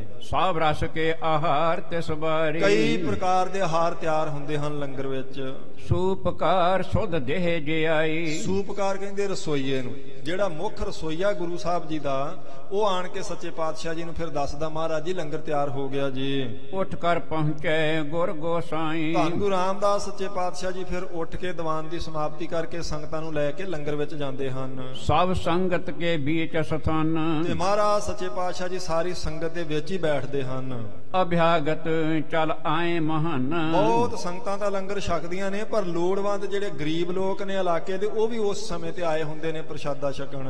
ਇੱਕ ਸਮਾਨ ਸਭ ਦੇਤ ਆਹਾਰ, ਇੱਕ ਸਮਾਨ ਸਾਰਿਆਂ ਨੂੰ ਵਰਤਾਰਾ ਵਰਤਾਇਆ ਜਾਂਦਾ, ਕਿਸੇ ਨਾਲ ਕੋਈ ਫਰਕ ਨਹੀਂ ਰੱਖਿਆ ਜਾਂਦਾ। ਧਨੀ ਰੰਕ ਕੈ ਆਏ ਉਦਰ, ਭਾਵੇਂ ਕੋਈ ਅਮੀਰ ਹੈ ਗਰੀਬ ਹੈ ਕੋਈ ਦਾਤਾ ਹੈ ਕੋਈ ਮੰਗਤਾ ਹੈ ਸਭ ਨੂੰ ਬਿਠਾਲ ਕੇ ਲੰਗਰ ਛਕਾਇਆ ਜਾਂਦਾ ਜੀ। ਸੰਗਤ ਵਿੱਚ ਅਚਹਿ ਤ੍ਰਿਪਤਾਮ ਹੈ, ਕਹਿੰਦੇ ਸੰਗਤ ਵਿੱਚ ਬੈਠ ਕੇ ਤੇ ਸਾਰੇ ਛਕਦੇ ਹਨ ਤ੍ਰਿਪਤੀ ਹੁੰਦੀ ਸਾਰਿਆਂ ਦੀ। ਬਹੁਰ ਚੋਲਾ ਕਰ ਨਿਜ ਥਲਿਆਮ ਹੈ, ਮਹਾਰਾਜ ਜੀ ਵੀ ਬੈਠ ਕੇ ਪ੍ਰਸ਼ਾਦਾ ਛਕਦੇ ਨੇ ਤੇ ਫਿਰ ਚੁਲਾ ਕਰਕੇ ਸੱਚੇ ਪਾਤਸ਼ਾਹ ਜੀ ਉੱਠ ਪੈਂਦੇ ਹਨ। ਪੁਨ ਇਕਾਂਤ ਰਹਿ ਕੇਤਕ ਕਾ, ਕਹਿੰਦੇ ਕੁਝ ਕੁ ਸਮਾਂ ਫਿਰ ਸੱਚੇ ਪਾਤਸ਼ਾਹ ਜੀ ਇਕਾਂਤ ਵਿੱਚ ਰਹਿੰਦੇ ਹਨ ਜੀ। ਪੌਡੈ ਸਹਿਜਾ ਪਰ ਸੁਖ ਨਾਨ, ਉਹਨੇ ਜੇ ਨੂੰ ਦੁਪਹਿਰਾ ਹੋ ਜਾਂਦਾ ਤੇ ਫਿਰ ਸੱਚੇ ਪਾਤਸ਼ਾਹ ਕੁਝ ਸਮੇਂ ਵਾਸਤੇ ਆਪਣੇ ਪਲੰਘੇ ਤੇ ਆਰਾਮ ਕਰਦੇ ਹਨ। ਯਾਮ ਦਿਵਸ ਤੇ ਸੌਚਾਚਾਰ, ਜਦੋਂ ਇੱਕ ਪਹਿਰ ਦਿਨ ਰਹਿ ਜਾਂਦਾ ਸੂਰਜ ਛਿਪਣ ਵਿੱਚ ਇੱਕ ਪਹਿਰ ਰਹਿ ਜਾਂਦਾ ਫਿਰ ਮਹਾਰਾਜ ਜੀ ਇਸ਼ਨਾਨ ਕਰਦੇ ਸਾਵਧਾਨ ਹੁੰਦੇ ਨੇ। ਬੈਠਤ ਹੈ ਪੁਨ ਸਭਾ ਮਝਾਰ, ਫਿਰ ਸ਼ਾਮ ਦਾ ਦੀਵਾਨ ਲੱਗ ਜਾਂਦਾ ਸਭਾ ਸਿੱਖਾਂ ਦੀ ਸੰਗਤਾਂ ਦੀ ਸੱਜ ਜਾਂਦੀ ਤੇ ਸੱਚੇ ਪਾਤਸ਼ਾਹ ਜੀ ਆਣ ਕੇ ਸੰਗਤ ਵਿੱਚ ਬੈਠ ਜਾਂਦੇ ਹਨ। ਕਥਾ ਸਮਾਗਮ ਕੋ ਤਿਸ ਕਾਲ, ਕਹਿੰਦੇ ਫਿਰ ਮਹਾਰਾਜ ਸੱਚੇ ਪਾਤਸ਼ਾਹ ਕਥਾ ਸੁਣਾਉਂਦੇ ਨੇ ਸਾਰੀ ਸੰਗਤ ਨੂੰ। ਗੁਰ ਜੁਤ ਸੰਗਤ ਸੁਣੈ ਰਸਾ, ਕਹਿੰਦੇ ਨੇ ਕਦੇ ਕੋਈ ਵਿਦਵਾਨ ਕਥਾ ਕਰਦਾ ਕਦੇ ਮਹਾਰਾਜ ਜੀ ਆਪ ਕਥਾ ਕਰਦੇ ਨੇ ਸਾਰੀਆਂ ਸੰਗਤਾਂ ਸੁਣਦੀਆਂ ਹਨ। ਭਗਤ ਬੈਰਾਗ ਗਿਆਨ ਗੁਣ ਸਾਨੀ, ਉਸ ਕਥਾ ਵਿੱਚ ਭਗਤੀ ਦਾ ਬਰਾਗ ਦਾ ਗਿਆਨ ਦਾ ਜ਼ਿਕਰ ਕੀਤਾ ਜਾਂਦਾ ਬ੍ਰਹਮ ਗਿਆਨ ਦਾ। ਉਹੇ ਕਥਾ ਆਤਮ ਸੁਖ ਦਾਨੀ, ਕਹਿੰਦੇ ਕਥਾ ਹੁੰਦੀ ਆਤਮਿਕ ਸੁਖ ਦੇਣ ਵਾਲੀ ਉਸ ਸ਼ਾਮ ਦੇ ਦੀਵਾਨ ਵਿੱਚ ਜੀ। ਚਾਰ ਕਟੀ ਬਾਸੁਰ ਜਬਰ ਹੈ, ਜਦੋਂ 4 ਘੜੀਆਂ ਦਿਨ ਰਹਿ ਜਾਂਦਾ ਛਿਪਣ ਦੇ ਵਿੱਚ ਜੀ 24 ਮਿੰਟਾਂ ਦੀ ਇੱਕ ਘੜੀ ਹੁੰਦੀ ਹੈ ਤੇ ਜਦੋਂ 4 ਘੜੀਆਂ ਦਿਨ ਰਹਿ ਜਾਂਦਾ ਹੈ ਸ਼ਬਦ ਕੀਰਤਨ ਕੋ ਸੁਖ ਲਹੈ, ਉਦੋਂ ਤੱਕ ਸਾਰੀਆਂ ਸੰਗਤਾਂ ਸ਼ਬਦ ਕੀਰਤਨ ਦਾ ਕਥਾ ਦਾ ਸੁਖ ਮਾਣਦੀਆਂ ਹਨ। ਅਨਕ ਪ੍ਰਕਾਰਨ ਕੇ ਹੋਏ ਰਾਗ, ਅਨਕ ਪ੍ਰਕਾਰ ਦੇ ਰਾਗ ਗੁਰਮੁਖ ਪਿਆਰੇ ਗਾ ਕੇ ਸੁਣਾਉਂਦੇ ਹਨ। ਰਾਗ ਦਵੈਖ ਜਿਨ ਸੁਣ ਆਗਹ ਭਾਗ, ਜਿਸ ਨੂੰ ਸੁਣ ਕੇ ਕਹਿੰਦੇ ਨੇ ਰਾਗ ਦਵੈਸ਼ ਨਾਸ ਹੋ ਜਾਂਦਾ। ਰਾਗ ਮੋਹ ਨੂੰ ਕਹਿੰਦੇ ਦਵੈਸ਼ ਈਰਖਾ ਨੂੰ ਕਹਿੰਦੇ। ਈਰਖਾ ਮੋਹ ਆਦਿਕ ਸਾਰੇ ਮੁੱਕ ਜਾਂਦੇ ਹਨ ਸੁਣਨ ਕਰਕੇ। ਭਾਗ ਜਗੇ ਜਿਨ ਕੇ ਹੋਏ ਲਾਗ, ਪਰ ਕਹਿੰਦੇ ਜਿਨ੍ਹਾਂ ਦੇ ਭਾਗ ਜਾਗੇ ਹੁਣ ਗੁਰਮੁਖੋ ਇਹ ਉਹਨਾਂ ਨੂੰ ਵੀ ਉੱਥੇ ਬੈਠਣਾ ਮਿਲਦਾ ਤੇ ਉਹੀ ਇਹਦਾ ਆਨੰਦ ਲੈਂਦੇ ਹਨ ਜਿਨ੍ਹਾਂ ਦੇ ਭਾਗ ਚੰਗੇ ਹੁੰਦੇ ਹਨ। ਲਾਗ ਸਵਾਦ ਜਿਨ ਪ੍ਰੇਮ ਸੋ ਭਾਗ, ਲਾਗ ਸਵਾਦ ਜਿਨ ਪ੍ਰੇਮ ਸੋ ਭਾਗ, ਜਿਨ੍ਹਾਂ ਦਾ ਮਨ ਪ੍ਰੇਮੀ ਹੁੰਦਾ ਮਹਾਰਾਜ ਜੀ ਦੇ ਚਰਨਾਂ ਦਾ ਗੁਰਮੁਖੋ ਕਥਾ ਵਿੱਚੋਂ ਸਵਾਦ ਉਹਨੂੰ ਆਉਂਦਾ ਸਾਰਿਆਂ ਨੂੰ ਨਹੀਂ ਆਉਂਦਾ ਹੁੰਦਾ। ਇਹ ਸੱਚੀ ਗੱਲ ਹੈ। ਸਾਰੇ ਨਹੀਂ ਇਹ ਆਨੰਦ ਮਾਣ ਸਕਦੇ ਹੁੰਦੇ। ਜਿਨ੍ਹਾਂ ਦੇ ਚੰਗੇ ਭਾਗ ਹੋਣ ਉਹਨਾਂ ਨੂੰ ਇਹਦੇ ਵਿੱਚੋਂ ਫਿਰ ਰਸ ਆਉਣ ਲੱਗ ਪੈਂਦਾ। ਨਹੀਂ ਤੇ ਫਿਰ ਸਾਰਿਆਂ ਨੂੰ ਬਦੋ ਬਦੀ ਤਾਂ ਹੀ ਬਿਠਾਲ ਸਕਦੇ ਆਪਾਂ ਕਿਸੇ ਨੂੰ। ਜੇ ਉਦਾਂ ਕੋਈ ਆਵੇਗਾ ਐਵੇਂ ਨਵਾਂ ਚੋਂ ਮੈਲ ਕੱਢ ਕੇ ਚਲੇ ਜਾਣਾ ਵਿਚਾਰੇ ਨੇ, ਜਦੋਂ ਆਨੰਦ ਨਹੀਂ ਆ ਰਿਹਾ ਫਿਰ ਉਹਨੇ ਕੀ ਬੈਠਣਾ। ਆਨੰਦ ਵਾਲੇ ਗੁਰਮੁਖ ਪਿਆਰੇ ਜਿਨ੍ਹਾਂ ਦੇ ਭਾਗ ਚੰਗੇ ਹੁੰਦੇ ਉਹ ਬੈਠ ਕੇ ਕਥਾ ਦਾ ਆਨੰਦ ਲੈਂਦੇ ਹਨ। ਬ੍ਰਿਤ ਇਕਾਂਤ ਸਤਿਗੁਰ ਨਿਤਰ ਹੈ। ਫਿਰ ਸੱਚੇ ਪਾਤਸ਼ਾਹ ਜੀ ਦਾ ਉਵੇਂ ਸੁਭਾਅ ਹੈ ਵੀ ਆਪਣੀ ਬਿਰਤੀ ਕਰਕੇ ਇਕਾਂਤ ਹੀ ਰਹਿੰਦੀ, ਭਾਵੇਂ ਸੰਗਤ ਵਿੱਚ ਵੀ ਬੈਠੇ ਨੇ ਪਰ ਮਹਾਰਾਜ ਜੀ ਦਾ ਮਨ ਜਿਹੜਾ ਬਿਰਤੀ ਹੈ ਉਹ ਇੱਕ ਵਿੱਚ ਟਿਕੀ ਹੁੰਦੀ ਜੀ। ਸੁਣ ਹੈ ਨਾ ਕਾਹੂੰ ਤੇ ਨਹਿ ਕਹੈ। ਉਪਦੇਸ਼ ਦੇਣ ਤੋਂ ਬਿਨਾ ਬਹੁਤਾ ਨਹੀਂ ਚੌਥੇ ਪਾਤਸ਼ਾਹ ਜੀ ਬੋਲਦੇ, ਨਾ ਕਿਸੇ ਦੇ ਕੋਲੋਂ ਕੋਈ ਬਹੁਤੀਆਂ ਦੁਨਿਆਵੀ ਗੱਲਾਂ ਸੁਣਦੇ ਨੇ, ਨਾ ਕੋਈ ਦੁਨਿਆਵੀ ਗੱਲ ਕਿਸੇ ਨੂੰ ਕਹਿੰਦੇ ਹਨ। ਬਹੁ ਪ੍ਰੇਮੀ ਸਿੱਖ ਕੋ ਜਬ ਆਵੈ। ਕਹਿੰਦੇ ਜਦੋਂ ਸਾਰੇ ਪ੍ਰੇਮੀ ਸਿੱਖ ਆਣ ਕੇ ਇਕੱਠੇ ਹੋ ਕੇ ਸੰਗਤ ਵਿੱਚ ਬਹਿੰਦੇ ਹਨ, ਇਸ ਕੋ ਸ਼ੁਭ ਉਪਦੇਸ਼ ਬਤਾਵੈ। ਉਸ ਵੇਲੇ ਮਹਾਰਾਜ ਜੀ ਆਪਣੇ ਪਵਿੱਤਰ ਮੁਖ ਤੋਂ ਸ਼ੁਭ ਉਪਦੇਸ਼ ਦਿੰਦੇ ਨੇ, ਉਹਦੇ ਤੋਂ ਬਿਨਾ ਬਹੁਤਾ ਨਹੀਂ ਬੋਲਦੇ। ਨਾ ਤੁਰ ਸਦਾ ਤੂਸ਼ਨੀ ਧਰੈ। ਨਹੀਂ ਤੇ ਫਿਰ ਤੂਸ਼ਣ ਹੁੰਦਾ ਚੁੱਪ ਕਰਨਾ। ਅੱਗੋਂ ਪਿੱਛੋਂ ਮਹਾਰਾਜ ਸੱਚੇ ਪਾਤਸ਼ਾਹ ਜ਼ਿਆਦਾ ਚੁੱਪ ਹੀ ਰਹਿੰਦੇ ਹਨ।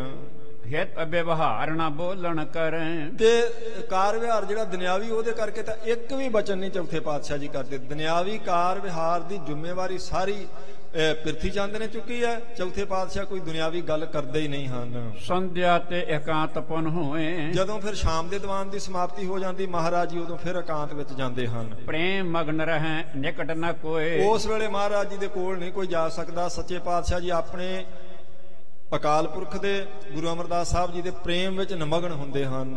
ਲੋਚਣ ਮੈਂ ਜਲ ਝਲਕਤ ਸਦਾ। ਕਹਿੰਦੇ ਸਦਾ ਹੀ ਚੌਥੇ ਪਾਤਸ਼ਾਹ ਜੀ ਦੇ ਨੇਤਰਾਂ ਤੋਂ ਜਲ ਜਿਹੜਾ ਸੀ, ਭਾਵ ਨੇਤਰ ਗਿੱਲੇ ਹੀ ਰਹਿੰਦੇ ਸਨ ਚੌਥੇ ਪਾਤਸ਼ਾਹ ਜੀ ਦੇ। ਪ੍ਰੇਮ ਪ੍ਰਵਾਹ ਨਾ ਮਿਟ ਹੈ ਕਦ। ਅਸਲ ਵਿੱਚ ਇਹ ਪ੍ਰੇਮ ਦਾ ਪ੍ਰਵਾਹ ਸੀ ਜਿਹੜਾ ਉਹਨਾਂ ਦੇ ਨੇਤਰਾਂ 'ਚ ਚੱਲਦਾ ਸੀ, ਜਿਹੜਾ ਮਿਟਦਾ ਨਹੀਂ ਤੇ ਮਹਾਰਾਜ ਮਿਟਾਉਣਾ ਵੀ ਨਹੀਂ ਚਾਹੁੰਦੇ।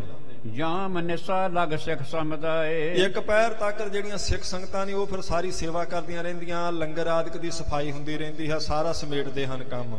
ਗਾਵੈ ਸੁਨੇ ਪ੍ਰੇਮ ਬਿਰਧਾਏ। ਤੇ ਜਿੰਨੀ ਦੇਰ ਸੇਵਾ ਚੱਲਦੀ ਰਹਿੰਦੀ ਆ ਪਹਿਰ ਰਾਤ ਗਈ ਤੱਕ ਸ਼ਾਮ ਦੇ ਦੀਵਾਨ ਤੋਂ ਬਾਅਦ ਉਨੀ ਦੇਰ ਸੇਵਾ ਕਰਦੇ ਵੀ ਜਿਹੜੇ ਸਿੱਖ ਨੇ ਉਹ ਮਹਾਰਾਜ ਜੀ ਦੇ ਸ਼ਬਦ ਗਾਉਂਦੇ ਰਹਿੰਦੇ ਹਨ। ਪੌੜੇ ਜਬ ਸੇਜਾ ਪਰ ਧੀਰ। ਜਦੋਂ ਧੀਰਜ ਧਾਰੀ ਗੁਰੂ ਰਾਮਦਾਸ ਸੱਚੇ ਪਾਤਸ਼ਾਹ ਜੀ ਆਪਣੀ ਸੇਜਾ ਤੇ ਚਲੇ ਜਾਂਦੇ ਹਨ। ਸੈਨ ਹੇਤ ਨਿਸ ਗੁਰੂ ਗੰਭੀਰ। ਸੈਨ ਹੁੰਦਾ ਸੌਣਾ, ਨਿਸ ਹੁੰਦੀ ਰਾਤ। ਰਾਤ ਫਿਰ ਆਰਾਮ ਕਰਨ ਵਾਸਤੇ ਗਹਿਰ ਗੰਭੀਰ ਸੁਭਾਅ ਵਾਲੇ ਗੁਰੂ ਰਾਮਦਾਸ ਸੱਚੇ ਪਾਤਸ਼ਾਹ ਜਦੋਂ ਪਲੰਗੇ ਤੇ ਚਲੇ ਜਾਂਦੇ, ਬਰਾਤ ਜਾਂਦੇ ਹਨ। ਸੁਨੇ ਸਿੱਖ ਜਬ ਸੁਪਤ ਕਿਰਪਾ। ਜਦੋਂ ਸਿੱਖਾਂ ਨੂੰ ਪਤਾ ਲੱਗ ਜਾਂਦਾ ਕਿ ਸੱਚੇ ਪਾਤਸ਼ਾਹ ਜੀ ਹੁਣ ਬਰਾਜ ਗਏ ਹਨ, ਨਿਜ ਨਿਜ ਥਲ ਗਮ ਨਹਿ ਤਿਸ ਕਾ।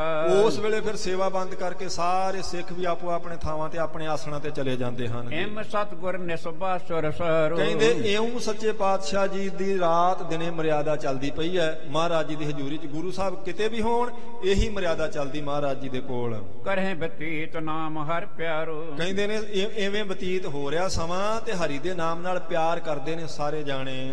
ਜਾਮ ਨਿਸਾਤੇ ਸਤਿਗੁਰ ਜਾਗੈ।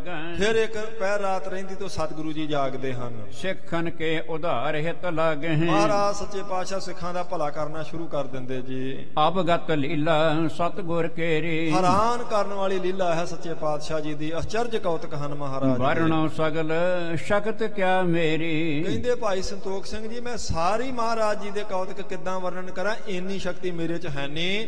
ਬਸ ਆ ਜਿੰਨੀ ਕੁ ਮੇਰੀ ਅਕਲ ਸੀ ਉਹਦੇ ਅਨੁਸਾਰ ਗੁਰੂ ਸਾਹਿਬ ਜੀ ਦੇ ਕੌਤਕ ਮੈਂ ਦੱਸੇ ਆ। ਮਹਾਰਾਜ ਦੇ ਸਾਰੇ ਕੌਤਕ ਮੈਂ ਨਹੀਂ ਦੱਸ ਸਕਦਾ।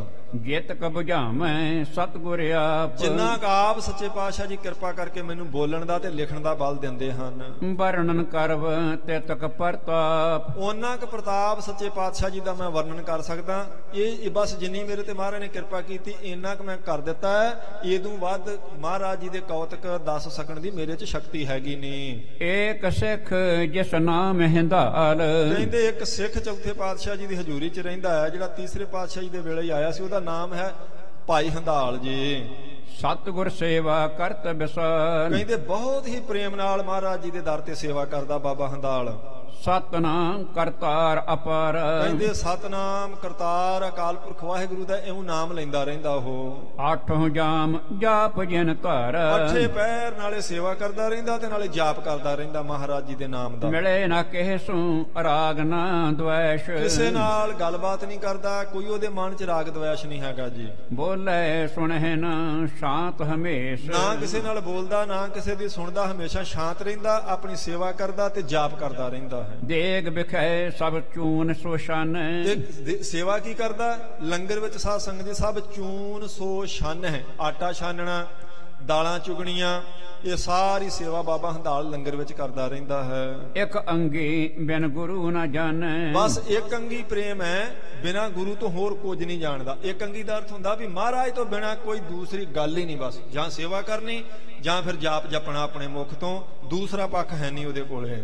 ਮਗਨ ਪ੍ਰੇਮ ਕੇ ਰੰਗਿਓ ਰੰਗ। ਕਹਿੰਦੇ ਪ੍ਰੇਮ ਦੇ ਰੰਗ ਵਿੱਚ ਰੰਗਿਆ ਹੋਇਆ ਗੁਰਮੁਖ ਹੈ। ਅੰਤਰ ਬਿਰਤੀ ਸਦਾ ਸੁਖ ਸੰਗ। ਤੇ ਉਹਦੀ ਹਰ ਵੇਲੇ ਬਿਰਤੀ ਅੰਤਰਮੁਖੀ ਰਹਿੰਦੀ ਹੈ, ਇਸ ਕਰਕੇ ਸਦਾ ਆਪਣੇ ਸੁਖ 'ਚ ਟਿਕਿਆ ਰਹਿੰਦਾ। ਅੰਤਰਮੁਖੀ ਬਿਰਤੀ ਦਾ ਸੁਖ ਬਹੁਤ ਹੁੰਦਾ ਸਾਧ ਸੰਗਤ ਜੀ। ਆਪਣੀ ਬਿਰਤੀ ਬਾਹਰ ਮੁਖੀ ਹੋਣ ਕਰਕੇ ਆਪਾਂ ਨੂੰ ਬਾਹਰੋਂ ਦਿਸਦਾ ਰਹਿੰਦਾ, ਉਹ ਦੇਖ ਲਿਆ, ਆਹ ਦੇਖ ਲਿਆ, ਕੁਛ ਦਿਸ ਪਿਆ, ਕੁਛ ਦਿਸ ਪਿਆ, ਇਸ ਕਰਕੇ ਖੰਡਾ ਬਣਿਆ ਰਹਿੰਦਾ। ਜਿਨ੍ਹਾਂ ਦੀ ਅੰਤਰਮੁਖੀ ਬਿਰਤੀ ਹੁੰਦੀ ਹੈ ਉਹਨਾਂ ਨੂੰ ਬਹੁਤ ਆਨੰਦ ਹੁੰਦਾ ਜੀ। ਕਾਮ ਨਾ ਕ੍ਰੋਧ ਨਾ ਲੋਭ ਹੰਕਾਰ। ਨਾ ਬਾਬੇ ਹੰਦਾਲ ਦੇ ਅੰਦਰ ਕਾਮ ਨਾ ਕ੍ਰੋਧ ਨਾ ਲੋਭ ਨਾ ਹੰਕਾਰ, ਕੋਈ ਵਕਾਰ ਨਹੀਂ ਹੈਗਾ ਜੀ। ਸਤਨਾਮ ਸੋਂ ਲਾਗੀ ਤਾਰ। ਸਿਰਫ ਇੱਕ ਸਤਨਾਮ ਨਾਲ ਤਾਰ ਲੱਗੀ ਹੋਈ ਹੈ। ਹਰਖ ਨਾ ਸ਼ੋਕ ਨਾ ਬੈਰੀ ਮੀਤ ਨਾ ਕੋਈ ਹਰਖ ਨਾ ਸੋਗ ਨਾ ਕੋਈ ਵੈਰੀ ਨਾ ਕੋਈ ਮਿੱਤਰ, ਐਸੀ ਬਿਰਤੀ ਹੈ। ਤਤ ਪਰ ਰਹੇ ਏਕ ਮਨ ਜੀਤਨ। ਬਸ ਇੱਕ ਮਨ ਨੂੰ ਜਿੱਤਣ ਵਾਸਤੇ ਹੀ ਤਤਪਰ ਹੈ ਹਰ ਵੇਲੇ ਵੀ ਬਸ ਮੈਂ ਆਪਣੇ ਮਨ ਨੂੰ ਜਿੱਤ। ਹਾਲਾਂਕਿ ਆਨੰਦ ਵਿੱਚ ਹੈ, ਫਿਰ ਵੀ ਇੱਧਰ ਉੱਧਰ ਆਪਣੀ ਬਿਰਤੀ ਜਾਣ ਨਹੀਂ ਦਿੰਦਾ ਕਿ ਮਨ ਦਾ ਖੰਡਾ ਨਾ ਬਣ ਜਾਏ, ਇਹ ਮਨ ਖਰਾਬ ਕਰੇਗਾ ਨਹੀਂ ਤਾਂ। ਨਿਸ਼ਕਾਮੀ ਨਿਤ ਸਹਿਣ ਸੁਸ਼ੀਲ। ਕਹਿੰਦੇ ਸੁਸ਼ੀਲ ਸੁਭਾਅ ਦਾ ਹੈ, ਬੜਾ ਸਹਿਣਸ਼ੀਲਤਾ ਵਾਲਾ ਉਹਦਾ ਸੁਭਾਅ, ਤੇ ਨਿਸ਼ਕਾਮੀ ਹੈ, ਸੇਵਾ ਕਰਦਾ ਹੈ। ਸਦਾ ਏਕ ਰਸ ਮਹਿ ਬ੍ਰਿਤ ਮੀਲ। ਕਹਿੰਦੇ ਸਦਾ ਬਿਰਤੀ ਅਕਾਲ ਪੁਰਖ ਵਾਹਿਗੁਰੂ ਵਿੱਚ ਮਿਲੀ ਹੋਈ ਹੈ। ਅੰਤਰਜਾਮੀ ਸਤਿਗੁਰ ਦਇਆ। ਧੰਨ ਗੁਰੂ ਦਿਆਲੂ ਸਤਿਗੁਰੂ ਗੁਰੂ ਰਾਮਦਾਸ ਸੱਚੇ ਪਾਤਸ਼ਾਹ ਅੰਤਰਜਾਮੀ। ਲਖੀ ਸਿੱਖ ਕੇ ਦੀਰਘ ਕਾਲ। ਕਹਿੰਦੇ ਜਾਣ ਲਿਆ ਚੌਥੇ ਪਾਤਸ਼ਾਹ ਜੀ ਨੇ ਕਿ ਸਿੱਖ ਬਹੁਤ ਪ੍ਰੇਮ ਨਾਲ ਸੇਵਾ ਕਰਦਾ ਹੈ। ਇੱਕ ਦਿਨ ਸਲਤਾ ਕੋ ਗੁਰ ਗਏ। ਕਹਿੰਦੇ ਇੱਕ ਦਿਨ ਸਤਿਗੁਰ ਸੱਚੇ ਪਾਤਸ਼ਾਹ ਜੀ ਬਿਆਸ ਦਰਿਆ ਦੇ ਕਿਨਾਰੇ ਤੇ ਗਏ ਚੌਥੇ ਪਾਤਸ਼ਾਹ। ਮੰਦ ਮੰਦ ਪਦ ਕੀ ਗਤ ਗਲੇ। ਕਹਿੰਦੇ ਹੌਲੀ ਹੌਲੀ ਆਪਣੀ ਮੌਜ ਵਿੱਚ ਚੱਲਦੇ ਚੱਲਦੇ ਸੱਚੇ ਪਾਤਸ਼ਾਹ ਜੀ ਆਪਣੇ ਮਹੱਲਾਂ ਵਿੱਚੋਂ ਨਿਕਲ ਕੇ ਬਿਆਸ ਦਰਿਆ ਦੇ ਕਿਨਾਰੇ ਤੇ ਪਹੁੰਚੇ। ਮੱਜਨ ਕਰ ਪੁਰ ਕੋ ਪੁਨ ਆਏ। ਇਹ ਇਸ਼ਨਾਨ ਕਰਕੇ ਦਰਿਆ ਵਿੱਚ ਤੇ ਚੌਥੇ ਪਾਤਸ਼ਾਹ ਜੀ ਵਾਪਸ ਆ ਗਏ ਹਨ। ਦੇਗ ਸਦਨ ਗੁਰ ਪ੍ਰਵੇਸ਼ਾਏ। ਤੇ ਆ ਕੇ ਸਿੱਧੇ ਕਿੱਥੇ ਪ੍ਰਵੇਸ਼ ਕੀਤਾ? ਲੰਗਰ ਦੇ ਵਿੱਚ, ਜਿੱਥੇ ਲੰਗਰ ਤਿਆਰ ਹੁੰਦਾ ਸੀ ਚੌਥੇ ਪਾਤਸ਼ਾਹ ਜੀ ਉੱਥੇ ਆ ਗਏ ਹਨ। ਜੇ ਤਕ ਸਿੱਖ ਕਰਤ ਤਹ ਸੇਵਾ। ਕਹਿੰਦੇ ਜਿੰਨੇ ਸਿੱਖ ਉਸ ਵੇਲੇ ਅੰਦਰ ਸੇਵਾ ਕਰਦੇ ਪਏ ਸਨ। ਸਨੇ ਸਨੇ ਸਭ ਪਿਖ ਗੁਰਦੇਵ। ਜਦੋਂ ਵੇਖਿਆ ਮਹਾਰਾਜ ਸੱਚੇ ਪਾਤਸ਼ਾਹ ਜੀ ਆਏ, ਸਾਰਿਆਂ ਨੇ ਦੌੜ ਕੇ ਮੱਥਾ ਟੇਕਿਆ ਮਹਾਰਾਜ ਜੀ ਨੂੰ। ਗੁੰਦਤ ਚੂਨ ਤਪ ਹੈ ਹਿੰਦਾ। ਤੇ ਕਹਿੰਦੇ ਉਸ ਵੇਲੇ ਬਾਬਾ ਹੰਦਾਲ ਜੀ ਆਟਾ ਗੁੰਦ ਰਹੇ ਸਨ। ਗੁੰਦਤ ਚੂਨ, ਚੂਨ ਆਟਾ ਹੁੰਦਾ ਤੇ ਗੁੰਦਤ ਗੁੰਨਣਾ। ਕਹਿੰਦੇ ਦੋਨਾਂ ਹੱਥਾਂ ਨਾਲ ਬਾਬਾ ਹੰਦਾਲ ਜੀ ਉਸ ਵੇਲੇ ਆਟਾ ਗੁੰਨਦੇ ਪਏ ਸਨ ਜੀ। ਲੱਗਿਓ ਰਹਿਓ ਜੋਗ ਹੱਥਣ ਨਾਲ। ਇਸ ਕਰਕੇ ਦੋਵਾਂ ਹੱਥਾਂ ਨਾਲ ਆਟਾ ਲੱਗਿਆ ਹੋਇਆ ਸੀ, ਕਿਉਂਕਿ ਜਦੋਂ ਗੁਰੂ ਸਾਹਿਬ ਜੀ ਨੇ ਪ੍ਰਵੇਸ਼ ਕੀਤਾ ਉਹ ਆਟਾ ਗੁੰਨਦੇ ਪਏ ਸਨ, ਹੱਥਾਂ ਨੂੰ ਆਟਾ ਲੱਗਾ ਹੋਇਆ ਸੀ। ਬਾਕੀਆਂ ਨੇ ਤੇ ਜਾ ਕੇ ਮੱਥਾ ਟੇਕ ਲਿਆ ਸਾਰਿਆਂ ਨੇ। ਮ੍ਰਿਤਕਾ ਲਗੇ ਨਾ ਇਮ ਉਰ ਧਾਰੀ। ਤੇ ਬਾਬਾ ਹੰਦਾਲ ਜੀ ਵੀ ਭੱਜ ਕੇ ਮੱਥਾ ਟੇਕਣ ਗਏ, ਪਰ ਉਸ ਵੇਲੇ ਵੇਖਿਆ ਵੀ ਮੇਰੇ ਹੱਥਾਂ ਨੂੰ ਆਟਾ ਲੱਗਾ, ਇਹ ਲੰਗਰ ਦੇ ਆ, ਤੇ ਜੇ ਮੈਂ ਹੱਥ ਥੱਲੇ ਰੱਖ ਕੇ ਮੱਥਾ ਟੇਕਿਆ ਤਾਂ ਫਿਰ ਇਹ ਹੱਥਾਂ ਨੂੰ ਮਿੱਟੀ ਲੱਗ ਜਾਵੇਗੀ। ਸਭ ਦੋਨੋਂ ਕਰ ਹੱਥ ਪਛਾਰੀ। ਕਹਿੰਦੇ ਉਸ ਵੇਲੇ ਫਿਰ ਇੱਕਦਮ ਉਹਨਾਂ ਦੇ ਮਨ 'ਚ ਵਿਚਾਰ ਆ ਗਿਆ ਵੀ ਮੱਥਾ ਵੀ ਜ਼ਰੂਰ ਟੇਕਣਾ, ਪਰ ਹੁਣ ਹੱਥ ਵੀ ਨਹੀਂ ਥੱਲੇ ਲਾ ਸਕਦੇ ਕਿਉਂਕਿ ਹੱਥ ਆਟੇ ਵਾਲੇ ਨੇ, ਇਹ ਲੰਗਰ ਦਾ ਆਟਾ ਹੈ। ਇੱਕਦਮ ਫਿਰ ਆਪਣੇ ਹੱਥ ਦੋਵੇਂ ਪਿੱਠ ਪਿੱਛੇ ਲਿਜਾ ਕੇ ਤੇ ਗੋਡੇ ਥੱਲੇ ਲਾ ਕੇ ਤੇ ਮਹਾਰਾਜ ਜੀ ਦੇ ਚਰਨਾਂ ਤੇ ਮੱਥਾ ਰੱਖ ਦਿੱਤਾ ਜੀ। ਗੁਰ ਪਦ ਪੰਕਜ ਮਸਤਕ ਧਰਿਓ। ਕਹਿੰਦੇ ਗੁਰੂ ਸਾਹਿਬ ਜੀ ਦੇ ਚਰਨ ਕਮਲਾਂ ਤੇ ਆਪਣਾ ਮੱਥਾ ਰੱਖ ਦਿੱਤਾ ਬਾਬੇ ਹੰਦਾਲ ਨੇ। ਦੇਖ ਪ੍ਰੇਮ ਕੋ ਬਾਕ ਉਚਰਿਓ। ਕਹਿੰਦੇ ਉਹਦਾ ਪ੍ਰੇਮ ਦੇਖ ਕੇ ਤੇ ਉਹਦੀ ਇਹ ਮਰਿਆਦਾ ਦੇਖ ਕੇ ਗੁਰੂ ਰਾਮਦਾਸ ਸੱਚੇ ਪਾਤਸ਼ਾਹ ਬਹੁਤ ਖੁਸ਼ ਹੋਏ। ਪਵਿੱਤਰ ਮੁਖ ਤੋਂ ਏਦਾਂ ਆਖਿਆ, ਤੇਰੋ ਪ੍ਰੇਮ ਮੋਹੇ ਮਨ ਭਾਇਓ। ਖੁਸ਼ ਹੋ ਕੇ ਮਹਾਰਾਜ ਨੇ ਆਖਿਆ, ਭਾਈ ਹੰਦਾਲ ਤੇਰਾ ਪ੍ਰੇਮ ਸਾਡੇ ਮਨ ਨੂੰ ਭਾ ਗਿਆ ਹੈ। ਨਈ ਰੀਤ ਕੋ ਪੰਥ ਚਲਾਇਓ। ਮਹਾਰਾਜ ਨੇ ਮੁਸਕਰਾ ਕੇ ਆਖਿਆ, ਭਾਈ ਤੂੰ ਆ ਨਵੀਂ ਰੀਤੀ ਚਲਾ ਦਿੱਤੀ ਮੱਥਾ ਟੇਕਣ ਦੀ। ਮੇਰੀ ਕਿਰਪਾ ਤੋਹੇ ਪਰ ਭਈ। ਆਖਿਆ ਮੇਰੀ ਕਿਰਪਾ ਤੇਰੇ ਤੇ ਹੋ ਗਈ ਆ ਬਾਬਾ ਹੰਦਾਲ, ਕਿਉਂਕਿ ਲੰਗਰ ਦਾ ਵੀ ਸਤਿਕਾਰ ਰੱਖ ਲਿਆ ਤੇ ਮਹਾਰਾਜ ਨੂੰ ਮੱਥਾ ਵੀ ਟੇਕ ਦਿੱਤਾ ਜੀ। ਹੱਥ ਬੰਧਨ ਮੁਕਤੀ ਸ਼ੁਭ ਲਈ। ਮਹਾਰਾਜ ਨੇ ਆਖਿਆ ਤੇਰੇ ਸਾਰੇ ਬੰਧਨ ਕੱਟ ਦਿੱਤੇ ਅਸੀਂ, ਐਸੀ ਕਿਰਪਾ ਕੀਤੀ ਚੌਥੇ ਪਾਤਸ਼ਾਹ ਜੀ ਨੇ। ਪੂਰਨ ਸੇਵਾ ਅਬ ਤੁਬ ਹੋਈ। ਮਹਾਰਾਜ ਨੇ ਆਖਿਆ ਤੇਰੀ ਸੇਵਾ ਪੂਰੀ ਹੋ ਗਈ ਪਈ, ਸੰਪੂਰਨ ਹੋ ਗਈ ਤੇਰੀ ਘਾਲ ਜਿਹੜੀ ਹੈ ਗੁਰੂ ਘਰ ਕੀਤੀ ਤੋਂ। ਬਾਸ਼ਤ ਪਾਏ ਨਾ ਸੰਸੈ ਕੋਈ। ਆਖਿਆ ਜੋ ਮਨ ਕਰਦਾ ਮੰਗ ਬਾਬਾ ਹੰਦਾਲ, ਕੋਈ ਸੰਸਾ ਨਹੀਂ, ਤੈਨੂੰ ਸਭ ਕੁਝ ਦੇਵਾਂਗੇ। ਸਿੱਧ ਅਵਸਥਾ ਗੁਰ ਕੇ ਕਹੇ। ਮਹਾਰਾਜ ਜੀ ਤੋਂ ਮੰਗਿਆ ਨਹੀਂ ਬਾਬੇ ਹੰਦਾਲ ਨੇ ਕੁਝ, ਪਰ ਗੁਰੂ ਸਾਹਿਬ ਜੀ ਕਿਉਂਕਿ ਖੁਸ਼ੀ ਵਿੱਚ ਆਏ ਸਨ, ਮਹਾਰਾਜ ਨੇ ਬ੍ਰਹਮ ਗਿਆਨ ਬਖਸ਼ਿਆ। ਉਹ ਸਿੱਧ ਅਵਸਥਾ ਕਹਿੰਦੇ ਨੇ ਆਤਮ ਗਿਆਨ ਦੀ ਅਵਸਥਾ ਨੂੰ। ਪ੍ਰਾਪਤ ਭਈ ਪਰਮ ਗੁਰ ਦਹੇ। ਮਹਾਰਾਜ ਜੀ ਨੇ ਸਭ ਭਰਮ ਨਾਸ਼ ਕਰ ਦਿੱਤੇ ਤੇ ਉਸ ਵੇਲੇ ਉਹ ਅਵਸਥਾ ਪ੍ਰਾਪਤ ਹੋ ਗਈ, ਤੁਰਿਆ ਪਦ ਜਿਹਨੂੰ ਕਹਿੰਦੇ ਹਨ ਜੀ। ਜੈਸੇ ਮਹਾਰੰਕ ਹੋਏ ਕੋਈ, ਕਹਿੰਦੇ ਜਿਵੇਂ ਅੱਤ ਦੇ ਗਰੀਬ ਨੂੰ, ਕਿਸੇ ਬਹੁਤ ਗਰੀਬ ਨੂੰ ਪਦ ਕੁਬੇਰ ਕੇ ਬੈਠੇ ਸੋਈ। ਕੁਬੇਰ ਹੁੰਦਾ ਖਜ਼ਾਨਾ, ਖਜ਼ਾਨੇ ਦਾ ਮਾਲਕ ਜਿਹਨੂੰ ਕਿਹਾ ਜਾਂਦਾ। ਕਹਿੰਦੇ ਬਹੁਤ ਗਰੀਬ ਨੂੰ ਜਿਵੇਂ ਬਹੁਤ ਕੀਮਤੀ ਖਜ਼ਾਨਾ ਮਿਲ ਜਾਵੇ ਉਹ ਖੁਸ਼ ਹੁੰਦਾ, ਇਵੇਂ ਬਾਬਾ ਹੰਧਾਲ ਜੀ ਖੁਸ਼ ਹੋਏ।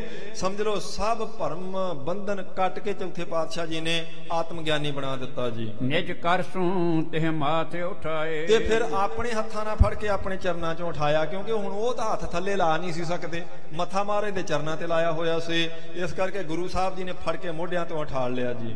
ਦੀਨ ਸੂਦਨਾ ਬਖਸ਼ਿਸ਼ ਪਾਏ। ਦੀਨ ਸੂਦਨਾ, ਸੂਦਨਾ ਕਹਿੰਦੇ ਸਰੋਪੇ ਨੂੰ। ਕਹਿੰਦੇ ਫਿਰ ਮਹਾਰਾਜ ਜੀ ਨੇ ਬਖਸ਼ਿਸ਼ ਉਹਨਾਂ ਤੇ ਕੀਤੀ, ਇੱਕ ਸਰੋਪਾ ਦਿੱਤਾ ਚੌਥੇ ਪਾਤਸ਼ਾਹ ਜੀ ਨੇ। ਲੈ ਕਰ ਧਰਿਓ ਸੀਸ ਪਰ ਜਬ, ਕਹਿੰਦੇ ਜਦੋਂ ਮਹਾਰਾਜ ਜੀ ਦੇ ਕਰ ਕਮਲਾਂ ਚੋਂ ਲੈ ਕੇ ਸਰੋਪਾ ਆਪਣੇ ਸੀਸ ਉੱਤੇ ਰੱਖਿਆ, ਤੋ ਜੀਵ ਈਸ਼ਵਰ ਭਾਤਬੇ। ਬਸ ਉਸੇ ਵੇਲੇ ਜੀਵ ਈਸ਼ਵਰ ਇੱਕ ਹੋ ਗਿਆ ਜੀ। ਆਤਮਾ ਪਰਮਾਤਮਾ ਦੇ ਵਿੱਚ ਲੀਨ ਹੋ ਗਈ।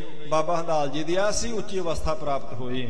ਤੀਨ ਲੋਕ ਗਾਮੀ ਹੋਏ ਗਇਓ। ਕਹਿੰਦੇ ਤਿੰਨਾਂ ਲੋਕਾਂ ਦੀ ਗਮਤਾ ਹੋ ਗਈ ਜੀ। ਜੋ ਤਿੰਨਾਂ ਲੋਕਾਂ 'ਚ ਹੋ ਰਿਹਾ ਬਾਬਾ ਹੰਧਾਲ ਜੀ ਨੂੰ ਉਸੇ ਵੇਲੇ ਦਿਸਣ ਲੱਗ ਪਿਆ। ਸ੍ਰੀ ਸਤਗੁਰ ਉੱਚੋ ਪਦ ਦਈਓ। ਇੰਨਾ ਉੱਚਾ ਪਦ, ਇੰਨੀ ਉੱਚੀ ਪਦਵੀ ਦੇ ਦਿੱਤੀ ਮਹਾਰਾਜ ਜੀ ਨੇ ਖੁਸ਼ ਹੋ ਕੇ। ਸਭ ਸਿੱਧਾਂ ਪ੍ਰਾਪਤ ਭੀ ਆਏ, ਸਭ ਰਿੱਧੀਆਂ ਸਿੱਧੀਆਂ ਪ੍ਰਾਪਤ ਹੋ ਗਈਆਂ ਜੀ। ਅਦਭੁਤ ਹੀ ਕੁਛ ਬਣਿਓ ਬਣਾਏ। ਹੁਣ ਇਹ ਨਜ਼ਾਰਾ ਬਾਬਾ ਹੰਧਾਲ ਜੀ ਨੇ ਪਹਿਲੀ ਵਾਰ ਦੇਖਿਆ ਸੀ। ਕਹਿੰਦੇ ਅਦਭੁਤ ਹੀ ਕੁਛ ਬਣਿਓ ਬਣਾਇਆ ਸੀ। ਬਣਾਵਟ ਵੇਖੀ, ਕਮਾਲ ਹੀ ਹੋ ਗਈ। ਐਸਾ ਸੁੱਖ, ਐਸਾ ਆਨੰਦ ਉਹਨਾਂ ਨੂੰ ਅਨੁਭਵ ਹੋਇਆ ਜੀ। ਹਾਥ ਜੋਰ ਕਰ ਖਰੋ ਹਿੰਦਾਲ। ਬਾਬਾ ਹੰਧਾਲ ਜੀ ਮਹਾਰਾਜ ਦੇ ਸਾਹਮਣੇ ਹੱਥ ਜੋੜ ਕੇ ਖੜੇ ਹਨ। ਕਰ ਸਤਗੁਰ ਕੋ ਸੋ ਜਸ ਵਿਸਾਲ। ਫਿਰ ਮਹਾਰਾਜ ਚੌਥੇ ਪਾਤਸ਼ਾਹ ਜੀ ਦੀ ਇੰਨੀ ਵਡਿਆਈ ਕੀਤੀ ਬਾਬਾ ਹੰਧਾਲ ਜੀ ਨੇ। ਕਹਿਣ ਲੱਗੇ ਕਹੀ ਨਾ ਜਾਏ ਗੁਰੂ ਗਤ ਨਿਆਰੀ। ਆਖਿਆ ਮਹਾਰਾਜ ਧੰਨ ਗੁਰੂ ਰਾਮਦਾਸ ਆਪ ਜੀ ਦੀ ਗਤੀ ਕਹੀ ਨਹੀਂ ਜਾਂਦੀ। ਐਸੀ ਨਿਆਰੀ, ਐਸੇ ਕੌਤਕ ਮਹਾਨ ਹਨ। ਛਿਨ ਮੈਂ ਬਖਸ਼ਨ ਤਰਲੋਕੀ ਸਾਰੇ। ਮਹਾਰਾਜ ਇੱਕ ਛਿਨ ਵਿੱਚ ਤਰਲੋਕੀ ਦਾ ਗਿਆਨ ਕਰਵਾ ਦਿੱਤਾ ਤੁਸੀਂ ਮੈਨੂੰ। ਕਰਹਿ ਨਿਹਾਲ ਦਾਸ ਤਤਕਾਲ। ਮਹਾਰਾਜ ਤੁਸੀਂ, ਇਹ ਮੇਰੀ ਗੱਲ ਨਹੀਂ ਹੈਗੀ, ਕਿਸੇ ਵੀ ਦਾਸ ਨੂੰ ਜਦੋਂ ਤੁਸੀਂ ਕਿਰਪਾ ਨਾਲ ਦੇਖਦੇ ਹੋ, ਤੁਮ ਸਮਾਨ ਨਹੀਂ ਆਨ ਕਿਰਪਾਲ। ਮਹਾਰਾਜ ਉਸੇ ਵੇਲੇ ਉਹਨੂੰ ਐਸੀ ਅਵਸਥਾ ਬਖਸ਼ ਦਿੰਦੇ, ਤੁਹਾਡੇ ਵਰਗਾ ਹੋਰ ਕੋਈ ਕਿਰਪਾਲੂ ਨਹੀਂ ਹੈਗਾ ਦੁਨੀਆ ਤੇ। ਧੰਨ ਧੰਨ ਗੁਰ ਪਰਮ ਉਦਾਰੇ। ਮਹਾਰਾਜ ਆਪ ਜੀ ਧੰਨ ਹੋ, ਧੰਨ ਹੋ, ਵੱਡੇ ਦਾਤੇ ਹੋ, ਵੱਡੀਆਂ ਦਾਤਾਂ ਦੇਣ ਵਾਲੇ ਹੋ ਜੀ। ਕਹੇ ਨਾ ਜਾਏ ਕਿਰਤਰ ਤੁਮਾਰੇ। ਮਹਾਰਾਜ ਆਪ ਜੀ ਦੇ ਕੌਤਕ ਕਹੇ ਨਹੀਂ ਜਾਂਦੇ ਮੇਰੀ ਜ਼ਬਾਨ ਤੋਂ। ਕਿੰਨੇ ਵੱਡੇ ਕੌਤਕ ਹਨ ਆਪ ਜੀ ਦੇ। ਬਾਬ ਸ਼੍ਰੀ ਮੁਖ ਤੇ ਬਾਕ ਬਖਾਨੇ। ਉਹਨੇ ਜਦੋਂ ਇਹਨੂੰ ਵਡਿਆਈ ਕੀਤੀ ਚੌਥੇ ਪਾਤਸ਼ਾਹ ਜੀ ਦੀ, ਤੇ ਸੁਣ ਕੇ ਚੌਥੇ ਪਾਤਸ਼ਾਹ ਜੀ ਪਵਿੱਤਰ ਮੁਖ ਤੋਂ ਇਦਾਂ ਕਹਿਣ ਲੱਗੇ, ਅਬ ਆਪਣੇ ਘਰ ਗਮਨ ਹੋ ਸਿਆਣੇ। ਆਖਿਆ ਬਾਬਾ ਹੰਧਾਲ ਤੂੰ ਬਹੁਤ ਸਿਆਣਾ ਗੁਰਮੁਖ ਹੈ, ਤੈਨੂੰ ਅਸੀਂ ਅਵਸਥਾ ਬਖਸ਼ ਦਿੱਤੀ ਹੈ, ਸੇਵਾ ਤੇਰੀ ਪੂਰੀ ਹੋ ਗਈ, ਹੁਣ ਤੂੰ ਆਪਣੇ ਘਰ ਚਲਿਆ ਜਾ। ਸਤਨਾਮ ਕੋ ਮੰਤਰ ਜਪਾਵੋ। ਤੇ ਜਾ ਕੇ ਆਪਣੇ ਇਲਾਕੇ ਵਿੱਚ ਸਤਨਾਮ ਦਾ ਮੰਤਰ ਜਪਾ, ਸਾਰਿਆਂ ਨੂੰ ਅੱਗਿਓਂ ਸਿੱਖੀ ਦਾ ਪ੍ਰਚਾਰ ਕਰ। ਬਹੁ ਲੋਕਾਂ ਉਪਦੇਸ਼ ਦ੍ਰਿੜਾਵੋ। ਬਹੁਤ ਸਾਰੇ ਲੋਕਾਂ ਨੂੰ ਤੂੰ ਇਹ ਉਪਦੇਸ਼ ਦੇ, ਭਲਾ ਕਰ ਸਾਰਿਆਂ ਦਾ।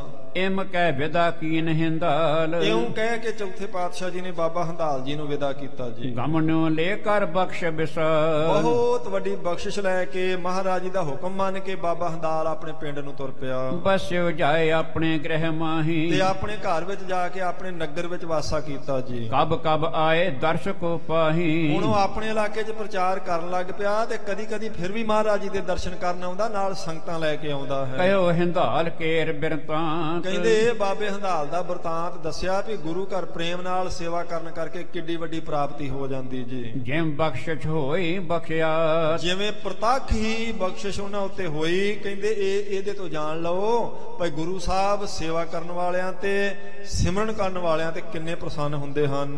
ਟਹਿਲ ਕਰੀ ਸ਼ਰਧਾ ਕੇ ਸਾਥ। ਕਿਉਂਕਿ ਸ਼ਰਧਾ ਨਾਲ ਟਹਿਲ ਕੀਤੀ ਸੀ, ਸ਼ਰਧਾ ਨਾਲ ਸੇਵਾ ਕਰਦਾ ਸੀ ਉਹ। ਮਹਿਲ ਲਿਓ ਅਰ ਭਇਓ ਸਨਾਥ। ਕਹਿੰਦੇ ਸਰੂਪ ਦੀ ਪ੍ਰਾਪਤੀ ਹੋ ਗਈ। ਸਨਾਥ ਹੁੰਦੇ ਨਿਹਾਲ ਹੋਣ ਨੂੰ, ਨਿਹਾਲ ਹੀ ਹੋ ਗਿਆ ਬਾਬਾ ਹੰਧਾਲ। ਸ੍ਰੀ ਗੁਰ ਦ੍ਰਿਸ਼ਟ ਕਰੀ ਜਿਸ ਔਰ। ਕਹਿੰਦੇ ਜਿਸ ਪਾਸੇ ਵੀ ਸੱਚੇ ਪਾਤਸ਼ਾਹ ਜੀ ਮਿਹਰ ਦੀ ਨਜ਼ਰ, ਮਿਹਰ ਦੀ ਦ੍ਰਿਸ਼ਟੀ ਕਰਦੇ ਹਨ। ਭਇਓ ਨਿਹਾਲ ਬੰਧ ਨਿਜ ਤੋਰ। ਉਸੇ ਦੇ ਹੀ ਬੰਧਨ ਤੋੜ ਕੇ ਸੱਚੇ ਪਾਤਸ਼ਾਹ ਜੀ ਨੇ ਨਿਹਾਲ ਕਰ ਦਿੱਤਾ। ਜਿਸ ਉੱਤੇ ਵੀ ਮਿਹਰ ਦੀ ਨਜ਼ਰ ਮਹਾਰਾਜ ਨੇ ਪਾ ਦਿੱਤੀ, ਕਿਉਂਕਿ ਗੁਰੂ ਸਾਹਿਬ ਜੀ ਦੀ ਨਜ਼ਰ ਵਿੱਚ ਵੀ ਅੰਮ੍ਰਿਤ ਹੁੰਦਾ, ਮਹਾਰਾਜ ਜੀ ਦੇ ਬਚਨਾਂ ਵਿੱਚ ਵੀ ਅੰਮ੍ਰਿਤ ਹੁੰਦਾ ਹੈ, ਗੁਰੂ ਸਾਹਿਬ ਜੀ ਦੇ ਚਰਨਾਂ ਵਿੱਚ ਵੀ ਅੰਮ੍ਰਿਤ ਹੁੰਦਾ ਹੈ। ਜਿੱਥੇ ਚਰਨ ਪਾ ਦੇਣਗੇ, ਜਿੱਥੇ ਬਚਨ ਕਰ ਦੇਣਗੇ, ਜਿਸ ਨੂੰ ਤੱਕ ਲੈਣਗੇ ਮਿਹਰ ਦੀ ਨਜ਼ਰ ਨਾਲ, ਨਿਹਾਲ ਹੀ ਕਰ ਦਿੰਦੇ ਹਨ। ਆਪਰਣ ਕੀ ਠਾਨੈ ਕਲਿਆਣ, ਕਹਿੰਦੇ ਹੋਰ ਕਈਆਂ ਦੀ ਕਲਿਆਣ ਕਰਨ ਵਾਲਾ ਹੋ ਜਾਂਦਾ ਉਹ। ਜਿਸ ਉੱਤੇ ਮਹਾਰਾਜ ਜੀ ਪ੍ਰਸੰਨ ਹੋਣ, ਉਹ ਅੱਗਿਓਂ ਕਈਆਂ ਦੀ ਕਲਿਆਣ ਕਰ ਸਕਦਾ ਜੀ। ਫਿਰ ਇਹ ਸਾਖੀ ਜਾ ਮੈਂ ਪਰਮਾਨ, ਕਹਿੰਦੇ ਇਹ ਸਾਖੀ ਪ੍ਰਤੱਖ ਪ੍ਰਮਾਣ ਹੈ।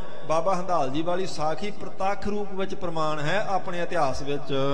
ਦੋਹਰਾ ਰਾਈ ਹੋਤੋ ਸਮੇਰ ਸੋ ਭਇਓ ਜਗਤ ਬਖਿਆਤ। ਕਹਿੰਦੇ ਜਿਹੜੀ ਰਾਈ ਸੀ ਨਾ, ਰਾਈ ਉਹਨੂੰ ਸਮੇਰ ਬਣਾ ਦਿੱਤਾ ਰਾਈ ਕਹਿੰਦੇ ਸਾਧ ਸੰਗਤ ਜੀ ਆਪ ਜੀ ਨੂੰ ਪਤਾ, ਇਹ ਸਰੋਂ ਦੇ ਦਾਣਿਆਂ ਵਰਗੀ ਹੁੰਦੀ ਹੈ, ਅਚਾਰ ਵਿੱਚ ਮਾਈਆਂ ਪਾਉਂਦੀਆਂ ਹੁੰਦੀਆਂ ਸੀ।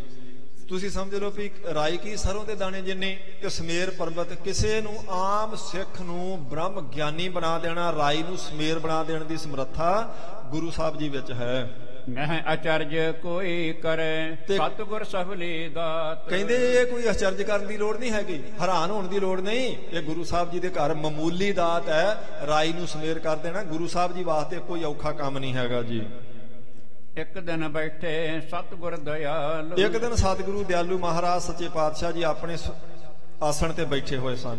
ਆਇਓ ਗੁਰਦਾਸ ਸੋ ਪ੍ਰੇਮ ਬਸਾਰ। ਕਹਿੰਦੇ ਭਾਈ ਗੁਰਦਾਸ ਜੀ ਆਏ, ਮਨ ਵਿੱਚ ਬਹੁਤ ਜ਼ਿਆਦਾ ਪ੍ਰੇਮ ਹੈ ਜਿਨ੍ਹਾਂ ਦੇ। ਹੱਥ ਜੋੜ ਕੇ ਬਿਨੈ ਬਖਾਨੀ, ਭਾਈ ਗੁਰਦਾਸ ਜੀ ਨੇ ਆਣ ਕੇ ਮੱਥਾ ਟੇਕਿਆ ਤੇ ਬੇਨਤੀ ਕੀਤੀ ਚੌਥੇ ਪਾਤਸ਼ਾਹ ਜੀ ਨੂੰ। ਮੋਕੋ ਸਿੱਖੀ ਦਿਓ ਮਹਾਨੀ, ਆਖਿਆ ਮਹਾਰਾਜ ਇਹ ਮਹਾਨ ਸਿੱਖੀ ਦੀ ਦਾਤ ਕਿਰਪਾ ਕਰਕੇ ਮੈਨੂੰ ਵੀ ਦਿਓ।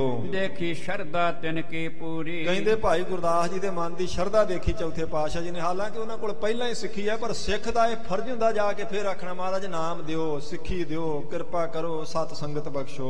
ਸਤਿਗੁਰ ਬੋਲੇ ਵਾਕ ਗੁਰੂਰੀ। ਕਹਿੰਦੇ ਬਹੁਤ ਗੌਰਵ ਵਾਲਾ ਉੱਚਾ ਸੁੱਚਾ ਬਚਨ ਬੋਲੇ ਭਾਈ ਗੁਰਦਾਸ ਜੀ ਨੂੰ ਚੌਥੇ ਪਾਤਸ਼ਾਹ ਜੀ। ਸਿਮਰੋ ਵਾਹਿਗੁਰੂ ਸਤਨਾਮ। ਆ ਗਿਆ ਨਾ ਜੀ ਉਹੀ ਬਚਨ।